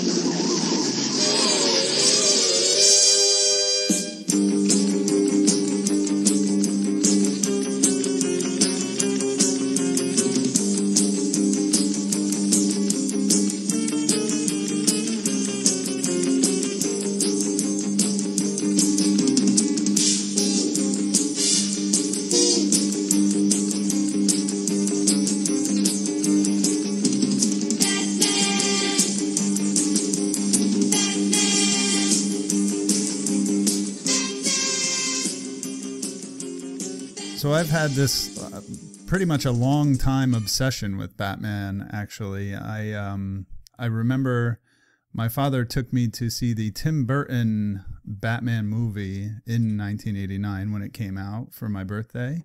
That's a cool present for a birthday.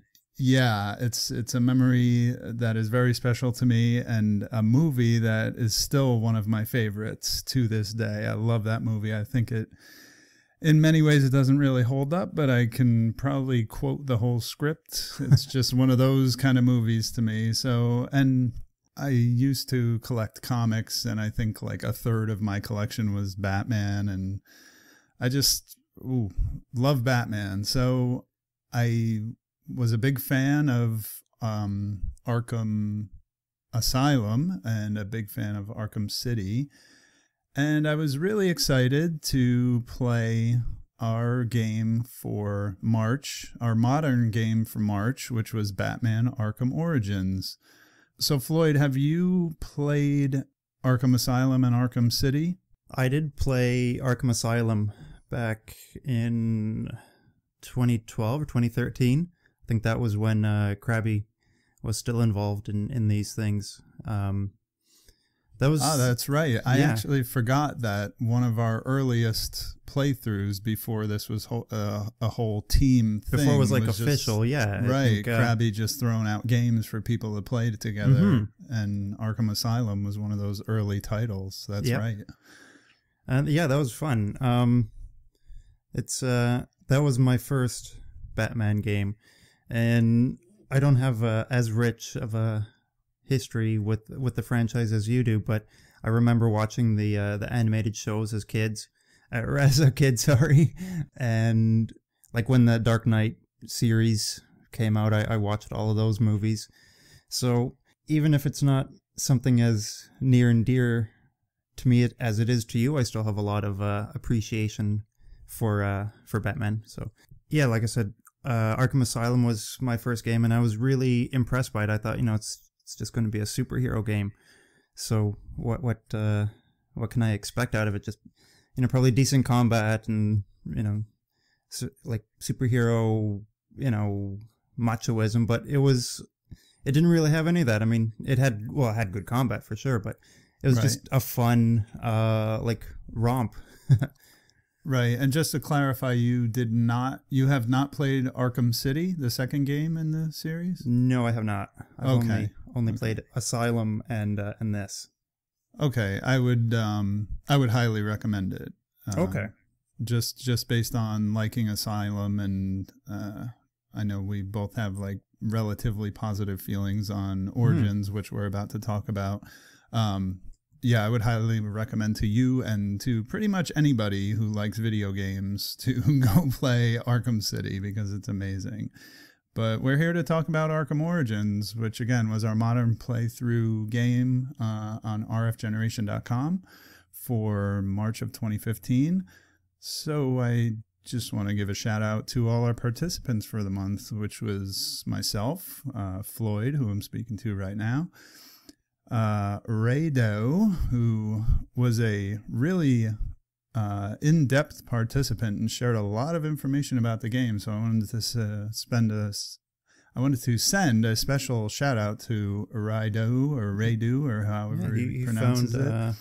A couple funny little bugs. Yeah, he found some bugs and shared pictures of those, and he also shared some good descriptions of the optional bosses, which we'll get into. Mm-hmm. He really played out the game a lot more than even I did. I must confess, I really only played the story mission, but there's a lot of optional content in this game, and Rido shared a lot of that with us, so we appreciate that. Also participating is Dougley007 and Engineer Mike. It doesn't look like either of those gentlemen will finish the game, but if they do, good luck, and we appreciate everybody who signed up and played the game with us this month. I think Mike said he lost interest in the game because he's got Criminal Girls invite only going on the side, and I think that's probably appealing to him just a little bit more.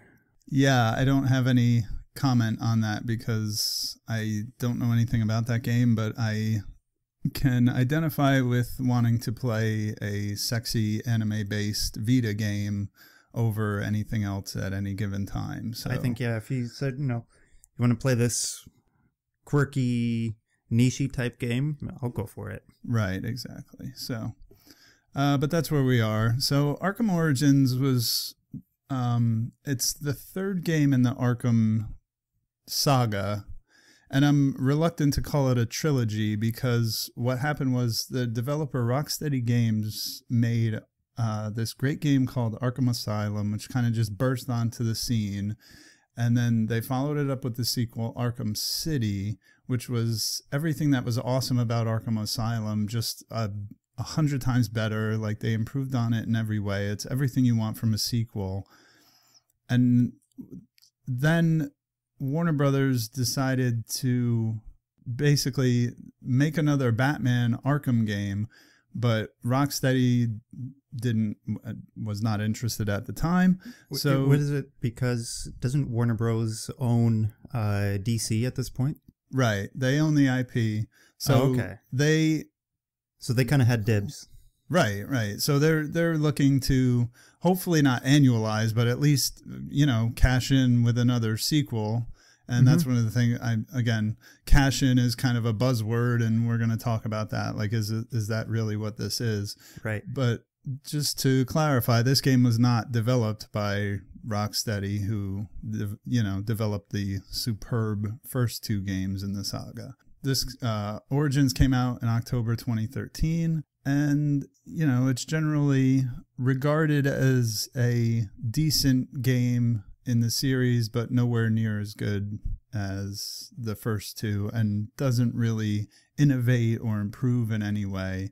And one of the things we could start off by talking about is the story. The stories of the first two games kind of had these interweaving plots, and I got to admit, I don't remember them extremely well. But I can say for sure that the story in Arkham Origins is paper thin at best. Basically, what you have is a setup where the Black Mask is hiring 8 assassins to kill Batman on Christmas Eve.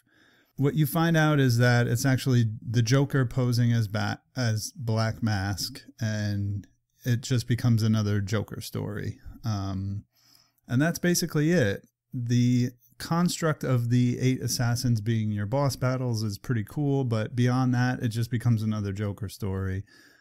Floyd, did you have any thoughts on that? Like, were you cool with the story, or did you want more from it? Or and when you have a game that has Origins in the name, you're gonna think that this is gonna be about how Batman became the Batman, or at least what was the instigating situation that caused Gotham and Arkham and Blackgate to succumb to the evil forces of Joker and his band of villains. But I think this game sort of serves more as like a justification as to why the Joker is in Arkham Asylum in the first game. Yeah, and I feel like what you're saying about how Batman becomes Batman, that's not really there, and that was something that was kind of advertised in like before in the pre-release cycle of this game. It was kind of like, oh, this is going to be a amateurish, like, rough around the edges kind of Batman. He's like, more spunky or whatever, and no, like, not really. He's just normal Batman. He says some things that maybe he's not like so sure of himself. Like, there's a couple instances where I felt like, oh, okay, that's what they meant by, he's a not so established Batman.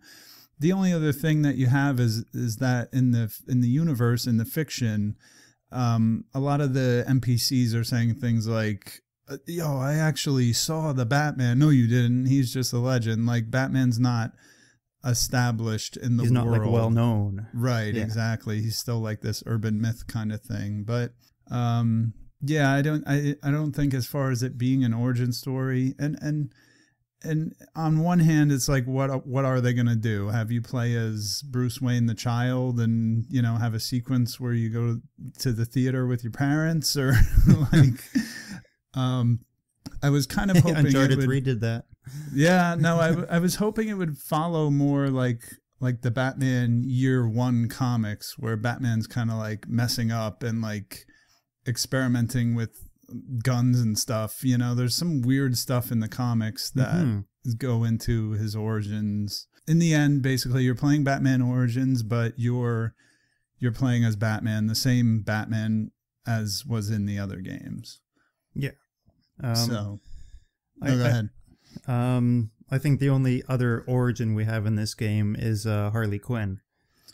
Wasn't she the like psychiatric person in Blackgate? Yes, and that was actually, I'm glad you brought that up, because that was one of probably my favorite like side threads in the story, was how the scenes where the Joker is explaining how he's like found his match in Batman, and that brief sequence where you actually play as the Joker while you're talking to Harley, whatever her real name is, before she becomes Harley Quinn. I can't remember. That was a really cool sequence, actually, and I'm glad you brought that up, because I don't want to just beat up on this game for being like a watered down version of the previous games. So yeah, I like that a lot. No, it's definitely not watered down. I mean, it has the same like meat as the other Arkham games, but I can see why it's not as highly regarded as the other two. And we're talking about the sort of Harley Quinn origin, right? So the Joker kind of manipulated her in a way. Oh yeah, I mean, it's obvious in this game that she's impressionable, and he's taking advantage of her. And yeah, he kind of seduced her to the dark side. Yeah, pretty much. I did like the dialogue of that scene, but I was a little, even though I enjoyed the combat that kind of came after that cutscene, I didn't really want to have to go through that big fight sequence, because I couldn't really pay attention to how the Joker was coercing Harley. You know, I thought they had a really good setup, and you know, just to sort of put it behind an action scene, even if it was like all scripted and you couldn't take damage on anything, but it kind of took away from at least I found it interesting, because like I had never really heard of Harley Quinn until Arkham Asylum, because I'd never really followed the comics or the, I think she's in the TV show too, right? Right. Yeah, I hadn't really followed it in a number of years, so I was out of touch. And I kind of did want to know how she became this, you know, like henchman to the Joker. Right, right. And I guess that can bring us to our next topic of conversation, which is the presentation. And you're talking about sound design there, and there is I don't like playing games with subtitles, so they default to on when you start playing the game, and I actually turned them off at one point, but then I found that like the sound mixing was such that things would be going on and people would be talking and you wouldn't be able to hear the people talking, so I actually had to turn the subtitles back on, which it is what it is, but that's not how I prefer to play games like this.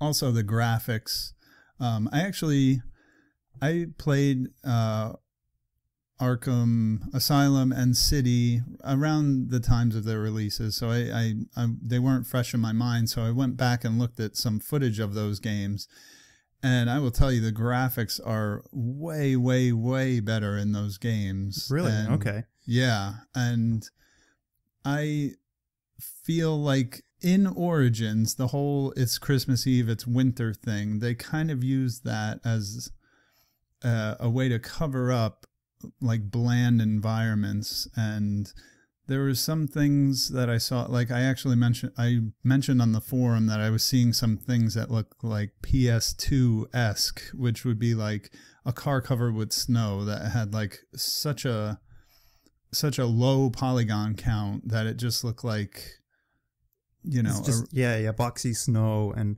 Right. I noticed that too. I mean, like character models were really good looking, and buildings looked good too, but all the snow just looked like blocky, gray smudges. I was watching a review of the game, and the reviewer noted like that it was Christmas Eve and there was like Christmas decorations everywhere, and there was like a couple seconds of footage where you can see a snowman, and the snowman's like what should be like rounded segments of a snowman. They look like octagon. They look like 3 stop signs stacked on each other. Oh, like really? It was really bad looking. I mean, So- I totally understand that that's something that people are probably going to miss or not even like notice, but this was released on PC, 360, and PS3, right? So Correct. those are all very powerful platforms. Like Right. there's no reason they should have skimped. Right, exactly. Well, I mean, yes, in my opinion, that's kind of what I'm saying. Like I just mean but like, okay, like maybe a really octagon type snowman is fine, but like the snow on the ground could have looked better.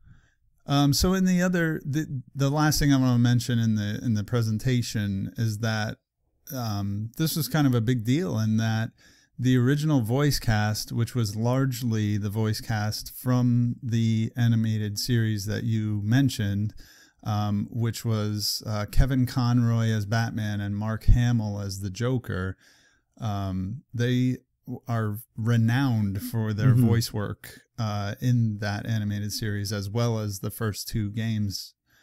But in Origins, they were replaced by Roger Craig Smith as Batman, and he's done a lot of voice work in a lot of other video games and cartoons. And this other guy, I've never heard of him before, Troy Baker. Yeah, he must be a new guy on the scene. He must be an up and comer. I mean, we wish him the best because he did a really good job as the Joker. What was your I'm not going to say I wasn't reaction missing. to finding out that Mark Hamill wasn't the Joker?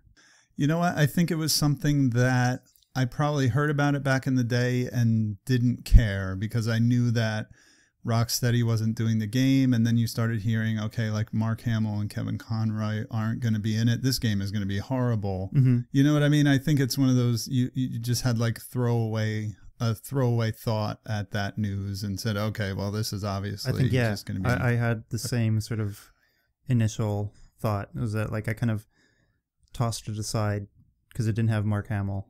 And for some reason, I really like the classic villains. Like I really like Mark Hamill as the voice of the Joker, and I really like Jack Nicholson in the older live action movies. Yeah. Again, one of my favorite movies ever, so I can't argue with you there.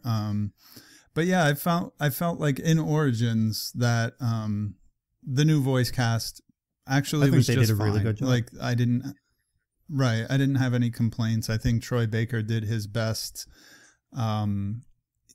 to be a blend of the Mark Hamill Joker while also like adding his own flair to it. And Roger Craig Smith as Batman and Bruce Wayne, he just did just fine. I really have no complaints. For the most part, Troy Baker pulled off a pretty good Mark Hamill, I think. But there were times where you knew that it wasn't Mark Hamill doing the voice. I found like Roger Craig Smith as Batman pretty close to what I remember the cartoon sounding like. So Yeah. I'm happy about that. What do you think about the open world? Because Asylum was that like condensed setting to just the Asylum grounds, and Arkham City was the first foray into open world in the Batman series. Right. Well, this perfect transition into our next segment, which is going to be gameplay. So it's weird for you not having played City. If I would just explain that, like Origins is basically City 1.5. That you know seems what I to be mean? the general Like, consensus. Yeah.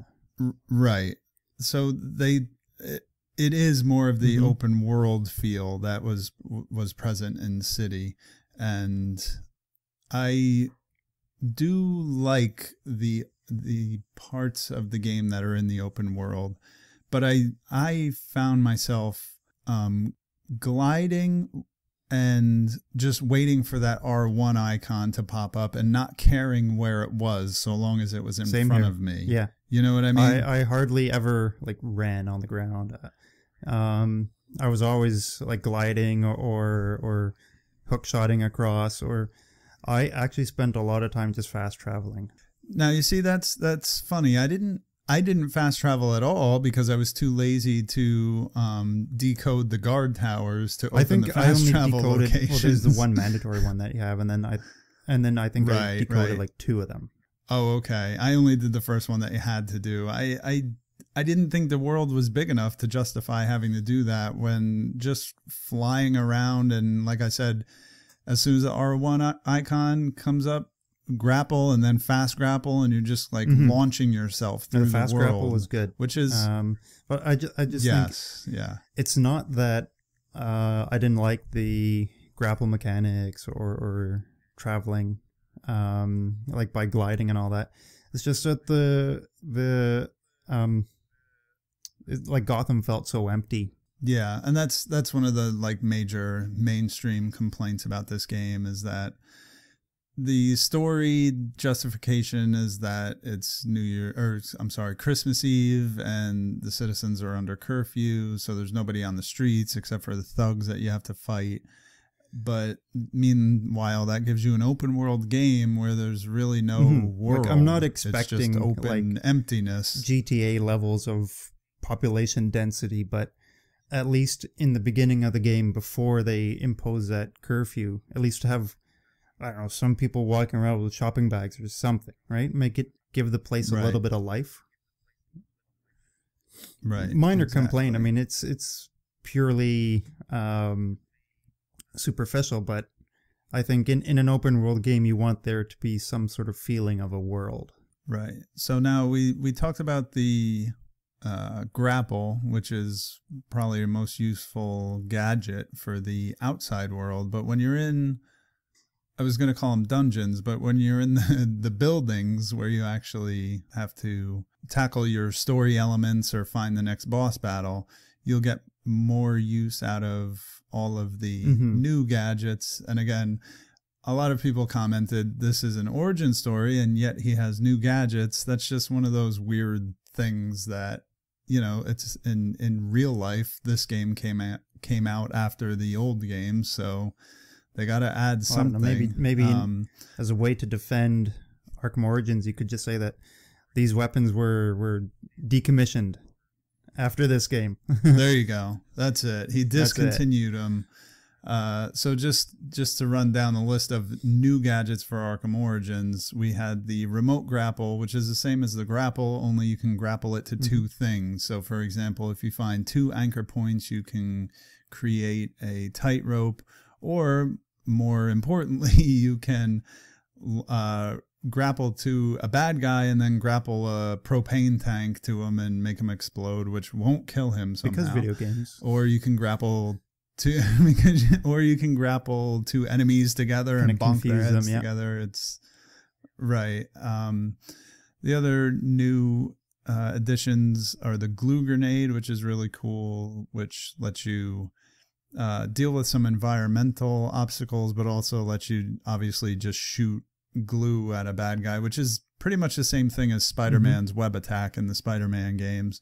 Then you have the shock gloves, which are shockingly overpowered once you get them, and I really just kind of leaned on them to kind of just buzz my way through the combat sequences later in the game. And lastly, we have the evidence scanner, which we should probably just put that aside for a second, because that's a totally different game. That was like it had its own game within a game situation.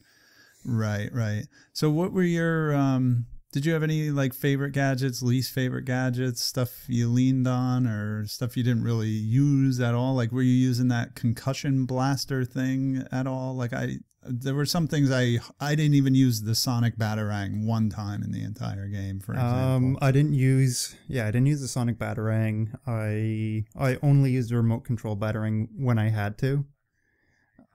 Right, same here. Because it's a pain in the ass.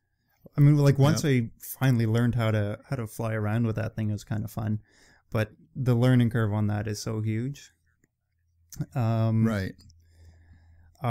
Towards the end of the game, I use the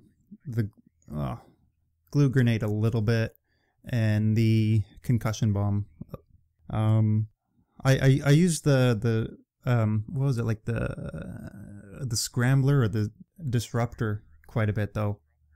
Oh yeah, that was, see, now these side things like the disruptor, of course I use it when you had to, because you can only hack certain things after you use a disruptor on them. But I had these like kind of moments where I said, oh yeah, I could use a disruptor to disable guns before I get into a fracas here. And that's, you know, that's a good thing to do. But I only remembered to do it like 2 times. So I did use the glue bombs a lot. If I saw a group of dudes and was ready to engage them, I would like glue bomb one of them to just slow them down. And I also, like I said, once you get the shock gloves, it kind of breaks the combat system, because it's the combat system, which we can talk about real quick, is a brawler style. It's a little bit of a beat 'em up. Beat 'em up is exactly what it is. You have an attack and you have a parry, or is it, what's the word? Evade, dodge or whatever. Counter. Counter. Thank you very much. So yeah, you have a main attack and a counter, and you have to basically, when you see an enemy have like a Spidey sense icon over his head, you hit the counter button because he's about to take a swing at you. So you're punching, and then you counter when you see that little, hey, I'm going to punch you icon over the guy's head. And it gives the game, it gives the combat a kind of a flow if you do it right.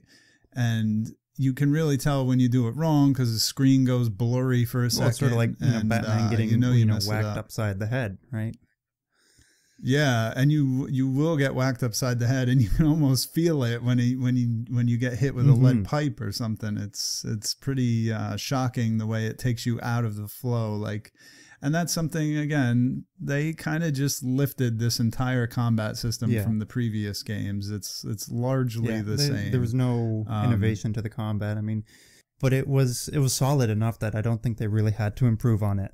Yeah, that's fair. And you know, that it's one of those things where you can kind of go through attacking and countering for a large majority of the game, and then towards about halfway through and towards the end more, they start sprinkling different enemy types and different ways to dodge.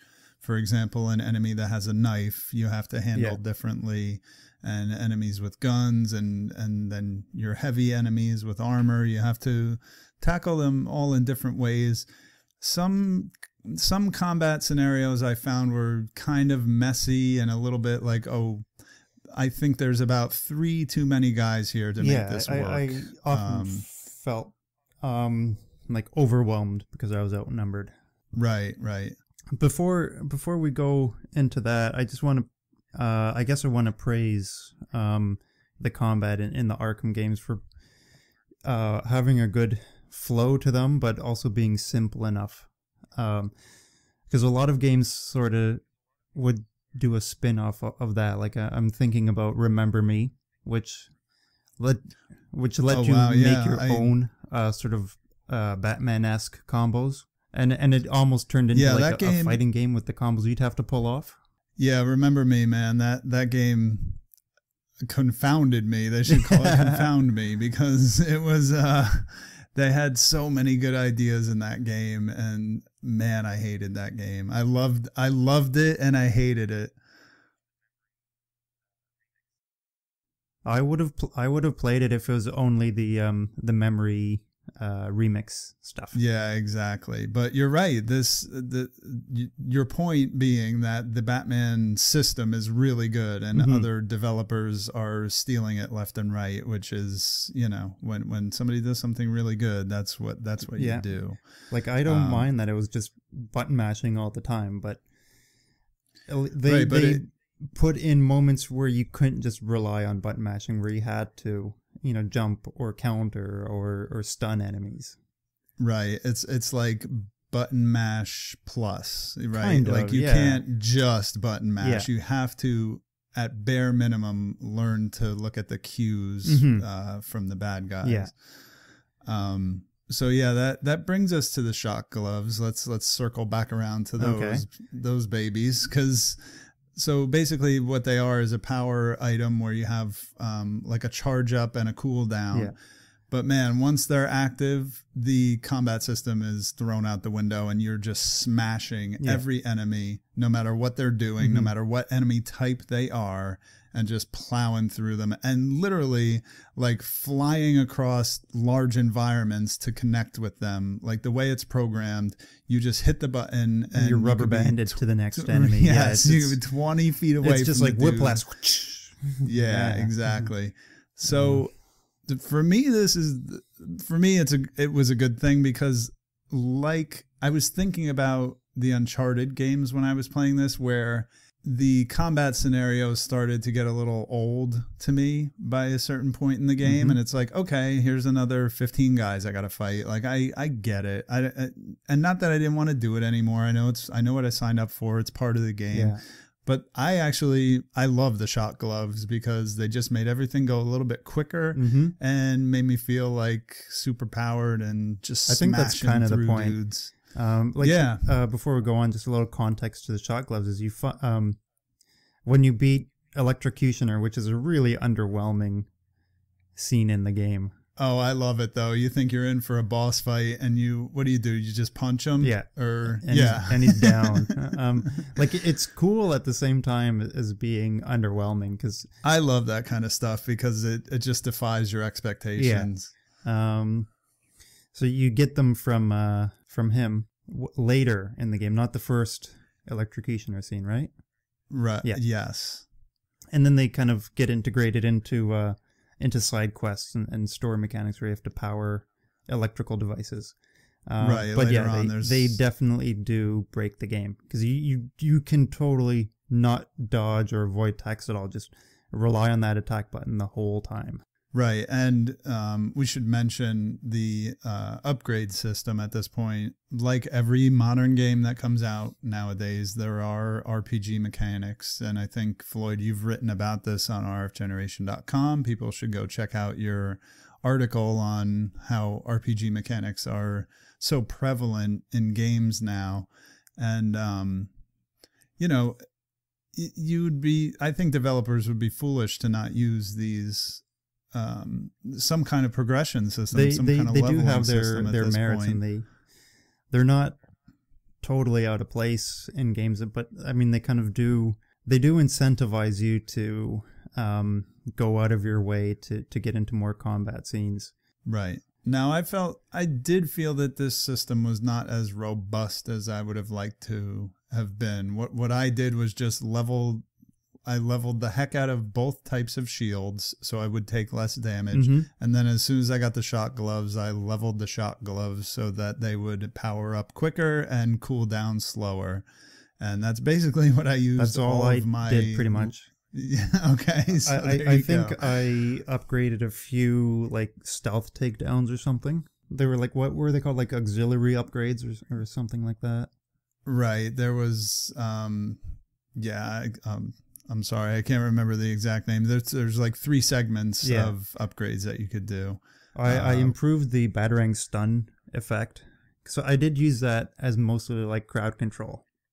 Okay, like the quick tap L2 and that was good, because then eventually you could upgrade it to throw more than one at a time and knock out, not knock out, but stun a couple guys at once before you started fighting.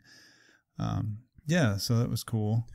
And so, as we mentioned with the story, you're basically getting these 8 assassins coming after you, and that's very convenient because that gives you your boss battles. A lot of them were optional, but we had a lot that were in the main story. So I guess I'll ask you first, Floyd, who were some of your highlights as far as boss fights, and if you have a favorite and or a least favorite, I'd love to hear about it. Okay. I really enjoyed the Copperhead fight just for... You stole mine. But it's got such a good like flow to it. You know, it's like you have all those like fake copperheads attacking you. Right. So, the whole thing is that she's drugged you with her venom and you're hallucinating, which is really cool. And they kind of did this with Scarecrow in the earlier games. Yep. So I guess this is kind of where it felt so familiar. Yeah, this is kind of the analog to that. I would argue done better in the earlier games, but this was pretty cool. Again, a little bit more like gritty and small rather than this like massive scale hallucination where they had these like set pieces and environments. Yeah. Like you're just in a room fighting her and she's messing with your head basically. Yeah. I found it a little bit challenging, but it was a good challenge because you had to I found it as a good preparation for the fights that would come later in the prison. Right. Okay. Yeah. So just to like that scene really nailed in the flow that you have to have in combat. I also liked the 2 of the 3 Bane fights because I mean, okay. What I liked about Bane was that you feel pretty like helpless against him, but it's kind of where Batman shows his more cunning side. Speaking of which, I actually got a little snagged on the very last one, which is where you can't damage Bane in the last fight. He's super roided out on Venom, which is the drug that he's addicted to. And you have to use the environment to hide from him and sneak around him and knock him into electrified walls and everything. It's a good concept. I wonder if either it wasn't a great execution or I just wasn't good at it. I actually had to put the game down for the night. Night when I was doing it. Yeah, because I just couldn't get the hang of how to sneak up on him or trigger some of the sequences where you could damage him. But when I did get it, it worked well and I enjoyed it.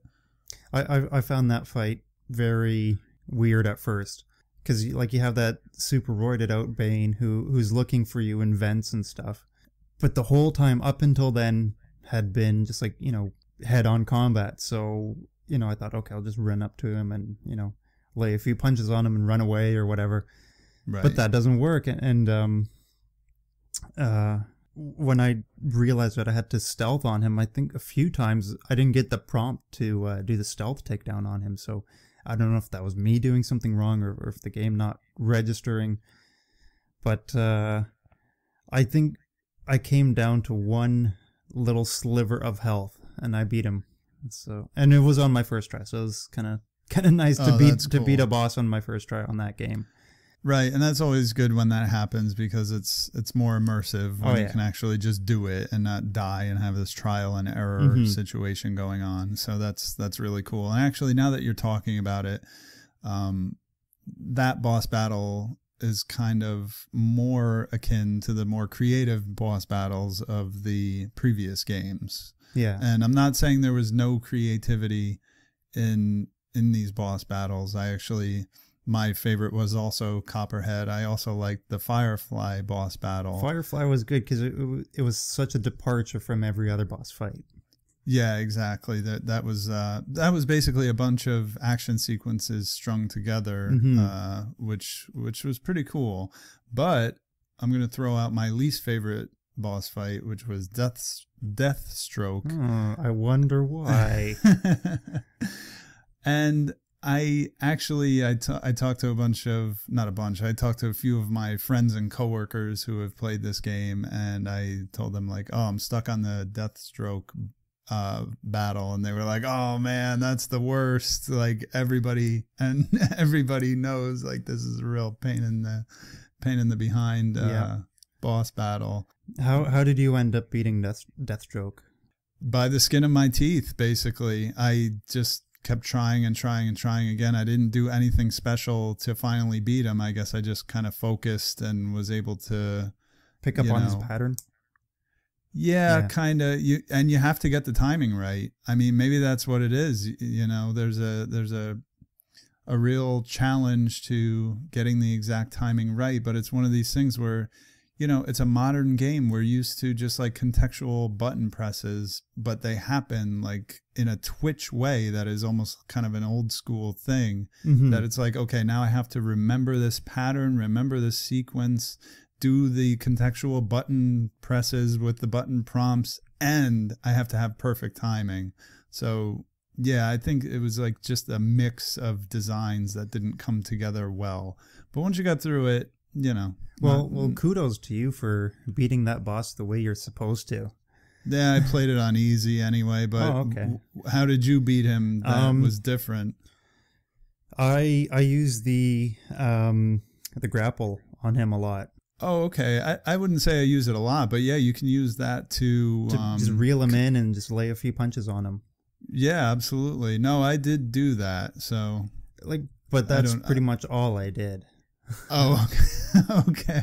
So, like, if I just relied on that grapple gun, and like 90% of the time he dodges it, but eventually you do land a good shot and you reel him in and you lay a few punches on him, and some of them would stun him, so you can wail on him some more.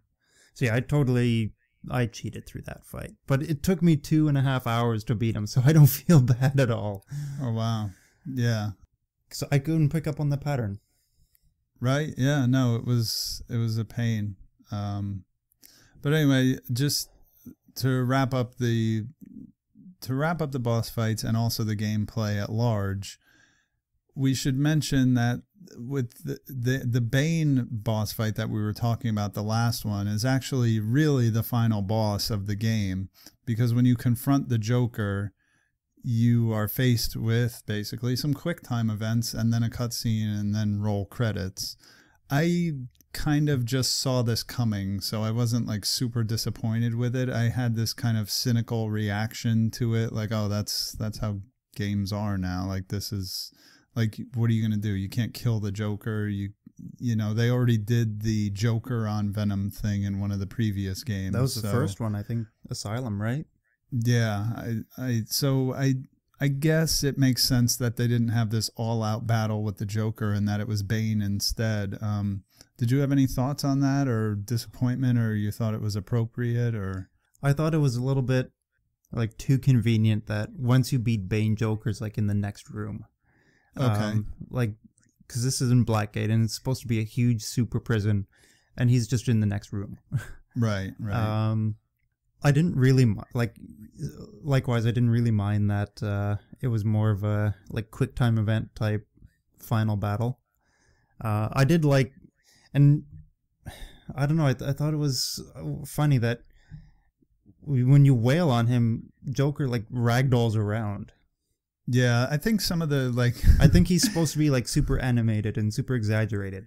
Right, and I think there's like a silliness in general too when Batman is just pummel, like there's an actual attack known as pummel, right? Mm-hmm. And you're just wailing left and right on whatever enemy it happens to be, and there's something like goofy about it. It felt really goofy, yeah. Yeah, but hey, we got to remember Batman's a comic book character. You know, he lends himself to cartoons and comics and action in this way. But yeah, I get what you're saying about the Joker just being this kind of like almost, like you said, ragdolly cartoon character. Yeah, I think they could have handled the last scene a little better. At least because he basically had nearly escaped the jail, so they could have sort of apprehended him in a more like cinematic or interesting way. But yeah, it's really a minor complaint. I'm with you on every aspect of what you're saying.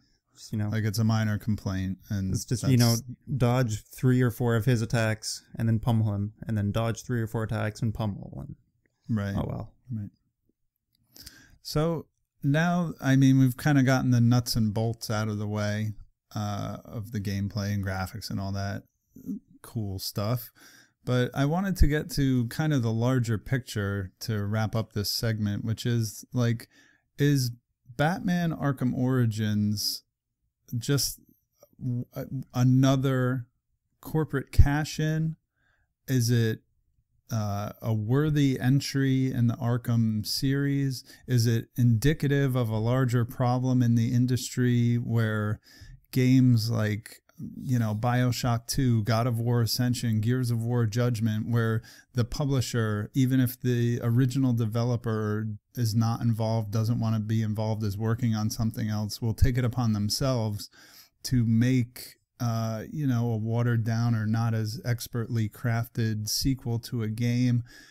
Or furthermore, is it something that becomes in danger of being annualized like Assassin's Creed or Call of Duty, or God forbid, like Tony Hawk or something? Let's just get this out of the way first. I don't think they intentionally went in saying, let's make a watered down version of the Arkham games.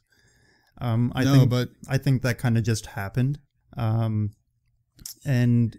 a lot of studios were involved in making this. I mean, if you just look at the all the team logos before the game boots up. So it's not like there weren't many people involved. But definitely when something gets annualized, and I think that there's that scene at the very end after the credits that teases at the possibility of there maybe kind of sort of being a sequel or spin-off or something. Yeah, I guess it would have to be a spin-off because you're talking about this being a prequel. So, yeah. I mean, theoretically it would go into Asylum, but you're right. They could retcon it into some kind of weird spin-off. You're absolutely right. They could do Origins Part 2. Right, yeah. But I think whenever you annualize or serialize something, that's sort of just like the marketing aspect of it. I mean, right. No, that's the main point. I mean, that's my question is this simply a cash grab or a cash in, or however you want to put it? Or like, I guess I'm asking like a larger picture question is how does Arkham Origins factor into the grand scheme of like, as Arkham Origins as a work of art? Can we look at it in an isolated fashion and say it's a decent game? If you played it in a vacuum, you'd never played any other Batman game, you would probably think it was amazing. But having played Asylum and City, you're saying, well, this is just a watered down version of Asylum and City. It's a straight to video sequel to these games where the production value is not as good, the story is not as good, the graphics and sound, like everything is just kind of not quite there, which is people were commenting on this on the forum thread for the game. Like, it's just a not quite Arkham City, I think is the way Raidu put it, which is perfect. You know what I mean? I do agree with everyone saying that it doesn't really meet the hype of the other Arkham games. And like, it's just not as solid as the other Arkham games. But I mean, it does what it set out to do. And it's about how the Joker ended up in Arkham Asylum. Right. And like, you have to give it credit for that. But what you're saying, like, and that's just looking at it in a vacuum. But looking at annualization of games, I think it definitely may have more cons than it does have pros. You know, if you hit on a good formula, you know, work with it, but don't ride it until there's nothing left in it, I think is what I'm trying to say. And I think that's what's happening with, I mean, there's so many Assassin's Creed games, and Ubisoft has said that they will not invest in a game if they can't turn it into a franchise.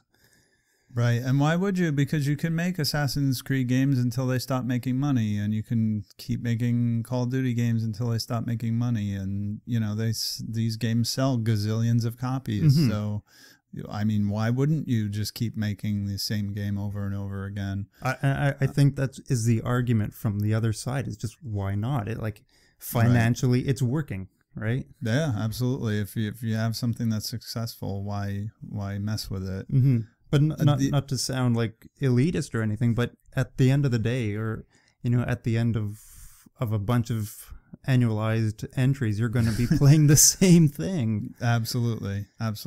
And for better or for worse, that's what we have here, with the exception of the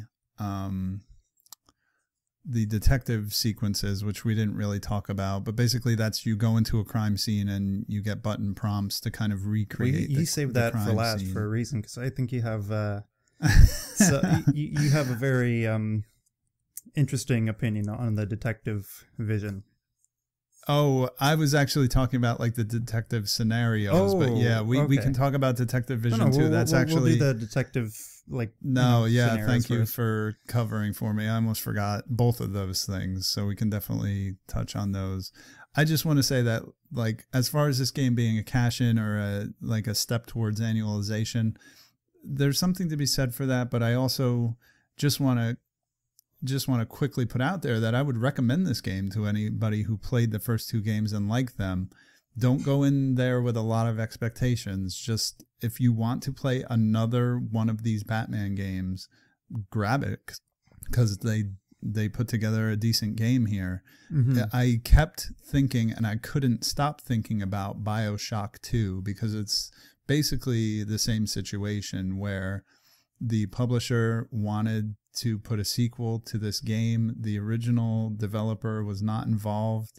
And you know what? I liked BioShock 2. I thought it was a pretty cool game. Mm-hmm. I thought it was not as good as BioShock, but they took what BioShock did and kind of threw out a sequel to it with a little bit of improvements, some backsteps. But if anything, like, if that's what could happen with future Batman games, if there will be future Batman games, is there'll be sort of like side stories, like while this is happening in Blackgate. To clarify, right? You mean other Batman games that are not Rocksteady, because Rocksteady's doing Arkham Knight, so the world will get another Rocksteady Batman game, which is I forgot about Arkham Knight.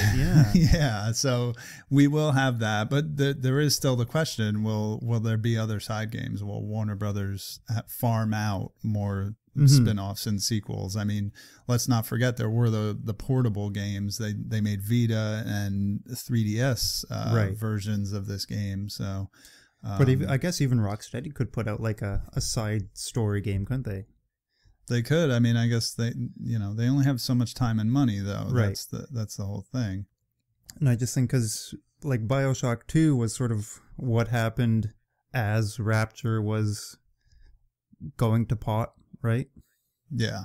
And it was almost like... Well, no, BioShock 2 is what happened way after. Oh, was it way after? Yeah, okay. Yeah. I think you're thinking of the DLC of Infinite. That was before. Yeah, that's what I'm thinking of. Yeah. No, BioShock 2, like, I'm talking about the actual, like, retail sequel to BioShock, which, again, was a further continuation of a story that Ken Levine believed was over. So that's not what he wanted to tackle.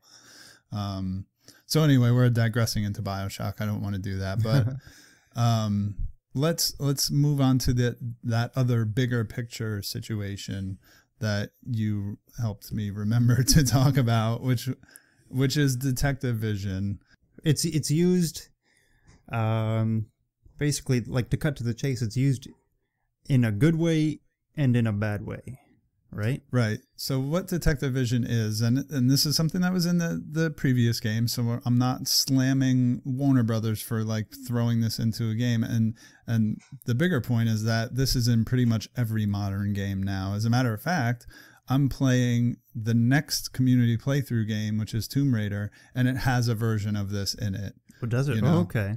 Yeah. So what detective vision is, you hit a button, the world goes kind of into, if you've ever seen the movie Predator, it's not exactly heat vision, but it's kind of this, like... kind of looks like that.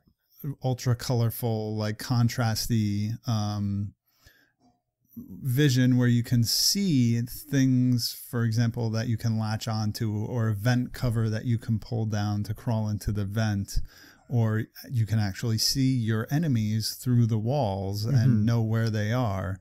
So my question is this, like... stripping down all the challenge? Yeah, I think I asked you in a PM, is this taking the game away from the gamer? And I had to kind of explain what I meant by that. Yeah, because it's a really weird way to put the question. Yeah, but so what I mean is, like, and the example I gave you in the PM is that if you were playing a Zelda game and you could click a button that would change the color of the screen so that a hook shot point would just show up and it would say, hey, here, hook your hook shot to this and you can jump off this gap, or this wall is weak, you can hit it with a bomb and walk through it. Like, people would be up in arms about that. Yeah. So now we just take it for granted. It's in like every modern game that we have some kind of vision. Like The Last of Us had it. The Last of Us had it with listen mode, and their justification was that Joel has super good hearing. Right. That's really cheesy. That's a cop out. And kind of like the real world the real world implication of it is you're not in the game. You're a human being playing a game, so you have to make some concessions for gameplay, right? But like something that literally tells you shoot your grappling hook here, right? Like I don't know how. And you don't just mean like the R1 prompts. You mean when a gargoyle or whatever would light up orange. Exactly. Yeah. Exactly. Or when when you see a vent cover and it literally says shoot your grapple here and pull this down. You know what I mean? I don't know, like again, it's a big picture problem. It's not just with the Batman games. Yeah. It's in a ton of games nowadays, and I'm just wondering, like, where are we going with this? I don't know. I'm asking a big, it's a big question. Sweeping question. Right. In the context of Batman, does it, like, to use your words, take the game away from the player? Yes and no, right? Okay. Because I mean, why I say that is, I would, and maybe this is only because I like put a self-imposed limitation on the way I played. If I couldn't find the vent that I was supposed to crawl through, or I couldn't find the next objective, couldn't find the wall that I'm supposed to blow up. Because everything is sort of like black and blue and gray and dark. A lot of things just sort of blend into the background. So right. If like 5 minutes have passed and I still have no idea where to go next, click on Detective Vision. Oh, okay, that's where I'm supposed to go. So I almost just used it as a hint when I was totally stuck. But yeah, you can play the whole game in that, and that will definitely strip all challenge away from you, and it'll just do this, grapple there, right? Yeah. Maybe, I guess, to play devil's advocate, there's some enemies that have the heat vision goggles, so with Batman and his technological arsenal to have detective vision, it's kind of fair. And he is Batman. I mean, you don't want to go into a situation, or you don't want to develop a game where you play as Batman and you're some weakling who's going to get his butt kicked every time he goes into a situation. He's the world's greatest detective, and he's in superior physical strength, and he's a scientist. Right. So I guess I'm with it. In like contextually, to play as Batman, I'm okay with it, and that's my answer to my question. However, and we'll talk about this in the more, grand scheme of games, right? Right, and we'll talk about this more next month when we play Tomb Raider. But Tomb Raider has a system called Survival Instincts, which is basically detective vision, but you actually can only see certain things with it at first, and it's actually integrated into that game's progression and leveling up system, where you integrate more things into the view of what it shows you as you go along. So I think it's handled a lot better in other games, Tomb Raider just as an example. And again, we're playing that game next month, so we'll touch on that. Yeah, so come on, log on to rfgeneration.com and play Tomb Raider with us. But anyway, I think we can wrap up the segment here, Floyd. I mean, unless you have any last thoughts, I'm pretty good. I just want to give it a recommendation of yes, play it, thumbs up, everything else, so long as you understand that this was not developed by Rocksteady, who developed the first two games. You're going to get a little bit of a lesser version of the previous game, but if you just want another Batman game with the same kind of mechanics, flying around the city, using the gadgets, beating up dudes, and, you know, creative but not as creative boss fights, then go for it. If you can get this game cheap, I absolutely recommend it. And I would say the same thing. I'd also recommend it. I think because you got me thinking about like the broader spectrum of gaming and like the gaming community. I think we'll often have, as gamers, high expectations and, you know, lofty desires. And something like the Batman series of games are just, I think they're just meant to be fun and, you know, enjoyed, and more of like a pastime. They're not trying to say anything, Right. I think a lot of games, you know, will get criticized for not being fancy enough or for being too fancy, and I think, you know, Batman kind of just hits that nice medium ground where it does what it sets out to do, and it's a fun game to play.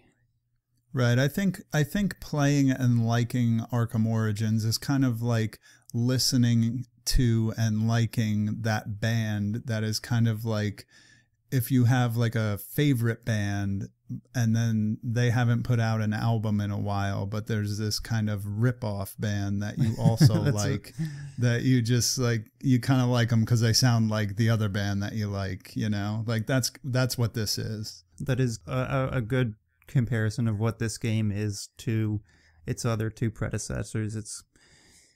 I mean, it is Batman and it is an Arkham game, but it's in sort of, you know, it plays like all the other Arkham games, but it doesn't feel like the other Arkham games. So, but all that being said, it's still worth checking out and still worth playing. All right, cool. Well, Floyd, thanks for joining me for this discussion of Arkham Origins. And thank you, everyone who participated and checked out our playthrough and played the game, even if you didn't finish it because you were playing some weird anime, sexy girls in jail game on your Vita, which thumbs up to that. So yeah, come check us out on rfgeneration.com, and next month we're going to talk about Tomb Raider, which I'm so stoked on because that's like one of my favorite games ever. So Floyd, I'll talk to you next month, man. All right, see you next month.